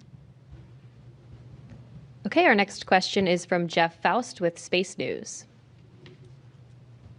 Hey, good evening. Question for Bill or Steve. Since the Crew 9, Crew 10 handover lasted only a couple of days, was there anything you would normally do on a handover you weren't able to do in this case? And in the future, might you consider shorter handovers between future commercial crew missions? Thanks. Yeah, across the board, the main thing that we have to get done is, like anytime you get to a new place, is the emergency briefings. Where do I go in case of an emergency? What are my duties in terms of an emergency? And that happens very early on. And then the follow-ons are more of the general, hey, where did you guys put this thing? Or where did you put that? Where did you leave this wrench when you get up there? Because you can imagine the size of the space stations is so large, and there's a lot of stuff up there. So a lot of the handover that we do with the crews is more set up to be an efficiency gain. And that really helps them be more effective when they go and get to the tasks done that we need to. So when we reduce that time, we reduce that efficiency in the near term to accomplish the tasks on board. We evaluate that each time and understand what our handover is.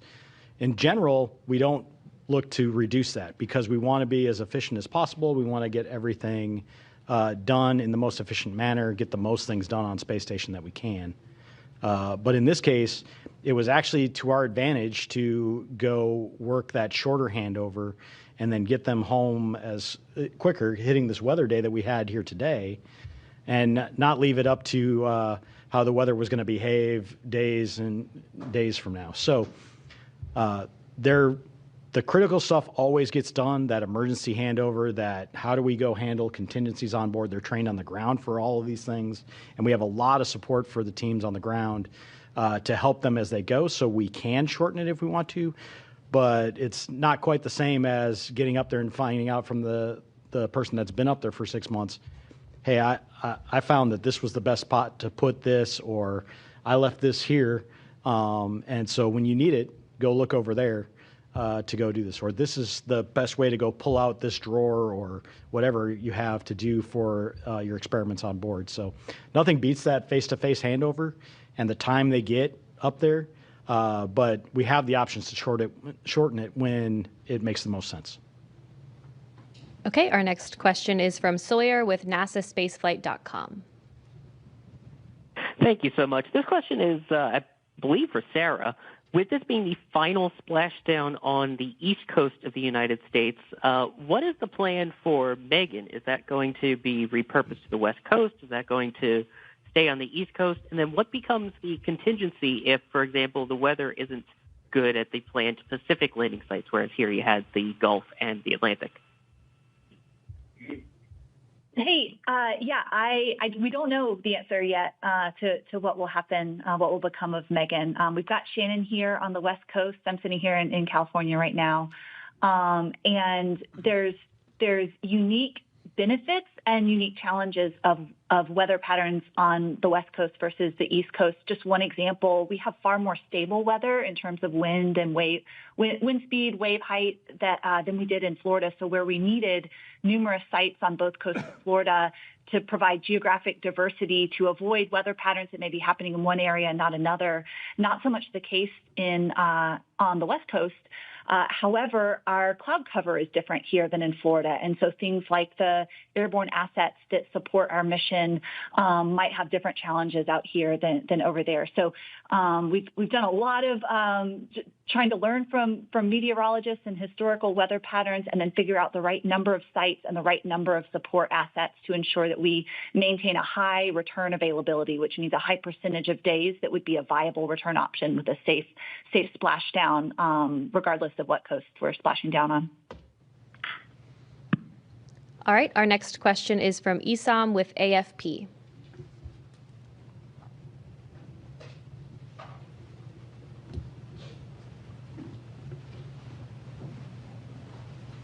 If you're talking, we can't hear you. Oh, sorry about that. I was on mute. A couple of quick questions. Steve, you mentioned that they'd be released to their families in a day or two, but they're still going to be going through with rehabilitation for quite a while, right? If you could discuss that. And the other second question is just a bit broader to follow on from some of my colleagues. As Steve confirmed that, Crew 10 was the designated mission that this could happen, could you help us sort of square that circle that, with praising the administration for accelerating the timeline?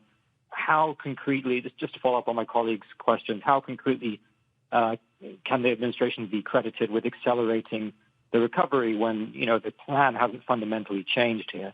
It's just something that we're having a little bit of trouble understanding. Thank you. Yeah. I'll talk the rehabilitation, and I'll let Joel talk about the other questions. Rehabilitation will continue. There's a sequence of exercises that they do to try to regain their physical strength over a number of weeks. It's a pretty standard protocol that they go through post-landing to recover. It's well documented and well practiced, and the docs and the trainers that do this work will kind of follow each crew member, whether it be Butch and Suni or the others. We talk about Butch and Suni because they had a 9-month stay, but the others had 171-day stay or so, which is pretty typical of what we've had. And I'll let Joel handle the other questions. And so you were asking the input from the administration. So I think Ken Bowersox said it well the other day. It excited the system, right? It gave us some energy in the system. But the other input was to do this successfully and safely. And that's why I talked about all the different inputs that you get. We got the input from the White House, but you also have to look at the vehicle readiness. We talked about looking at weather. We talked about recovery team, handover, the vehicle traffic going to and from the International Space Station. So when you put all that together, we came up with, I thought, a pretty good plan that the teams executed over the last 4 or 5 days. All right, we'll take the next question here in the room. Darlene Ferris with Fox 26 Houston. I was just wondering if any of the experiments or tasks, was there anything that was able to be done due to the unexpected extra manpower with them on board that wouldn't have like a benefit to having the extra people? So once Crew 9 arrived and Crew 8 departed, we were at our normal crew level, so we managed within the normal kind of cadence that we did there. But before that, we absolutely took advantage of Butch and Suni being there and having the extra hands. We had some maintenance activities that had to be done over the summer that would have potentially taken away from some of the science that we were doing that we didn't have to take away from that time because of the fact that we had the extra hands there. So it was great having them there over the summer as extra hands to help out with a number of activities going on. Okay, we'll take our next question here in the room. This may be premature, but initial reports from the recovery ship just about their condition and how they're doing. Has anybody heard? I haven't heard anything specifically from the recovery team, but just in looking at the way as they came out of Dragon, they all looked very healthy. You could tell they all looked like they were feeling about normal for the landing and recovery phase where their body's trying to readapt. So, I haven't heard any reports of anything other than that they're doing well. So I saw a lot of smiling and waving. Yes. Okay, our next question is from Ellen with thedailymail.com. Hi, thank you guys so much for taking our questions tonight. This question is for Joel. Barry Wilmore's daughter spoke out on social media and blamed politics and negligence for her dad's delayed return. We know that President Trump and Elon Musk both said the previous administration didn't want to bring the Starliner crew back for political reasons. Can you comment on these claims? Yeah, so I wasn't involved in any conversations with the previous administration. It was clear we have a request from the current administration, and the results you saw is what we saw today with the landing of Crew 9. Okay, we'll take our next question here in the room. Have you guys gotten a chance to talk with the families of Butch and Suni? And I mean, I'm sure just being able to see them wave and smile today is a huge relief for them, but they've been in quarantine and up in space for almost a year. How are they feeling with everything? Yeah, I haven't talked personally to the families, but I know the astronauts have a great support system. In other words, they're able to effectively FaceTime with their family and keep in touch with their family. I'm sure Butch is looking forward, and Suni both coming. Easter's coming up, and there's graduations coming up, and there's lots of family activities coming up that the timing's probably pretty good for. So I haven't had a chance to talk to the family. So my guess they had bigger smiles than the crew members. Yes. Okay, our next question is from Mike with space.com. Thank you, guys. This is probably for Sarah. I was just wondering, were there any different approaches that you guys took with this Dragon to kind of meet this faster deadline, or this, and if there are any kind of changes to the processing, are those things you can take into future missions? Hey, no changes to the processing. And actually, if you're able to go back and listen to Friday night's briefing, I think Steve also shared a little more detail about that. But similar process, it's just a matter of doing a little bit of Tetris within our facilities of what vehicles are going into what tests or what operations in the pre-launch processing flow first. So we certainly did that. There's a few items of hardware within the vehicle that are unique to the specific crew flying. For example, we have small, medium, and large seat buckets installed in each of the 4 locations, and then custom foam for each individual to further customize their experience. And so there was a little bit of just doing the tally on the unique hardware and making sure it was all okay to be used for this mission, but nothing unique to the actual processing flow itself. Okay, our next question is from Carolyn with Fortune Magazine. Thank you very much, and congratulations. I'm wondering, can you just share a little more how Suni and Butch handled kind of the switch mentally to the 9-month mission, besides being very resilient, and what advice you give the rest of us lonely humans when we encounter challenging circumstances? And then maybe just talk a little more about the physical repercussions with respect to radiation, effects on the heart and cornea, that kind of thing, and how how we go about planning to protect against that when we think about missions like to Mars and extended stays? Thanks. I can start, and then the other guys could ask. Before an astronaut flies, we talk to the crew. The crew members are talked to about extending. Hey, you may be assigned for a 6-month mission or an 8-day mission in this case, and you may be extended. Frank Rubio was an example, right? Mark Vande Hei was an example. So this isn't the first time that people are flown. Clearly their mission was much shorter than those other missions, but the crew members are talked about, hey, what would you do if you had to be up there for a year? So they mentally prepare before they launch, and they talk to the other crew members that have flown for these long duration missions. And so the teams are preparing.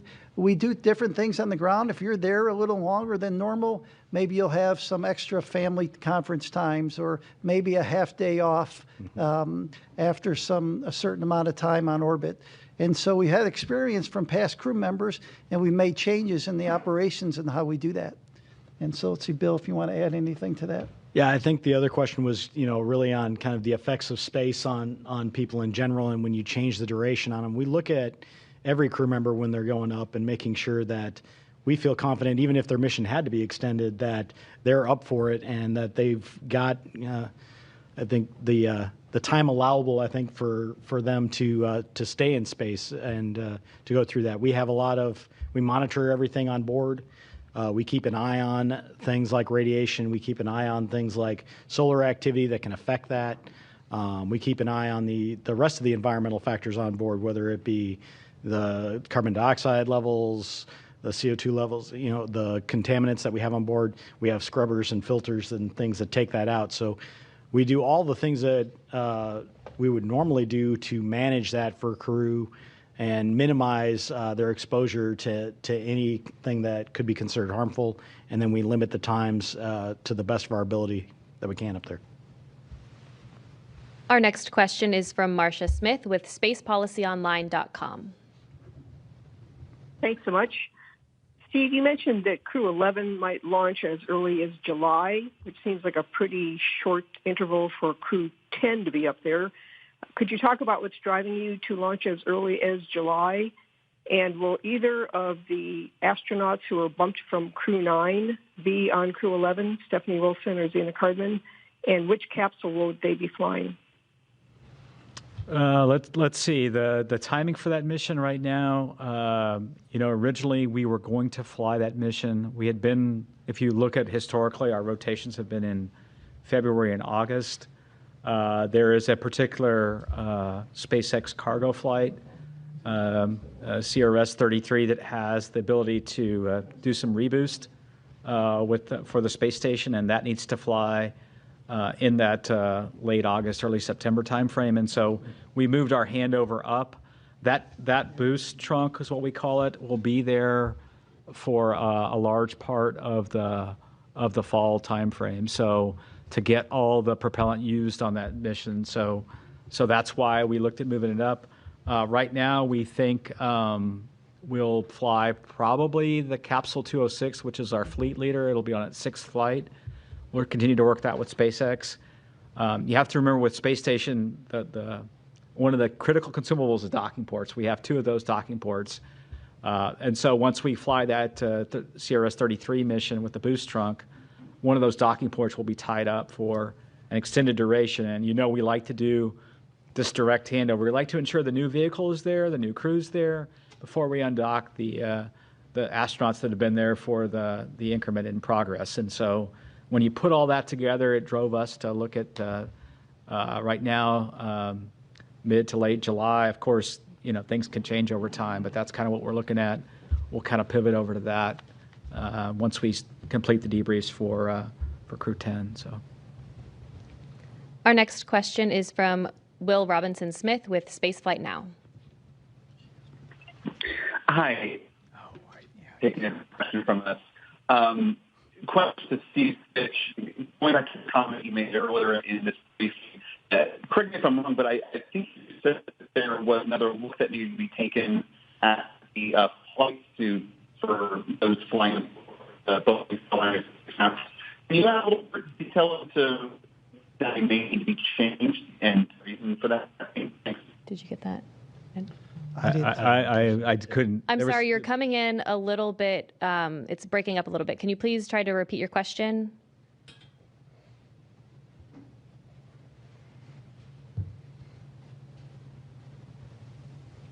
Operator, if you could please unmute the participant.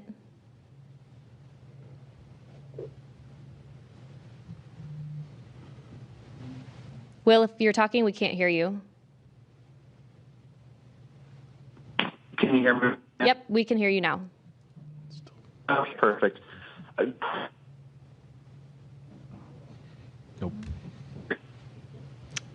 I'm sorry, we keep losing you. If you could just follow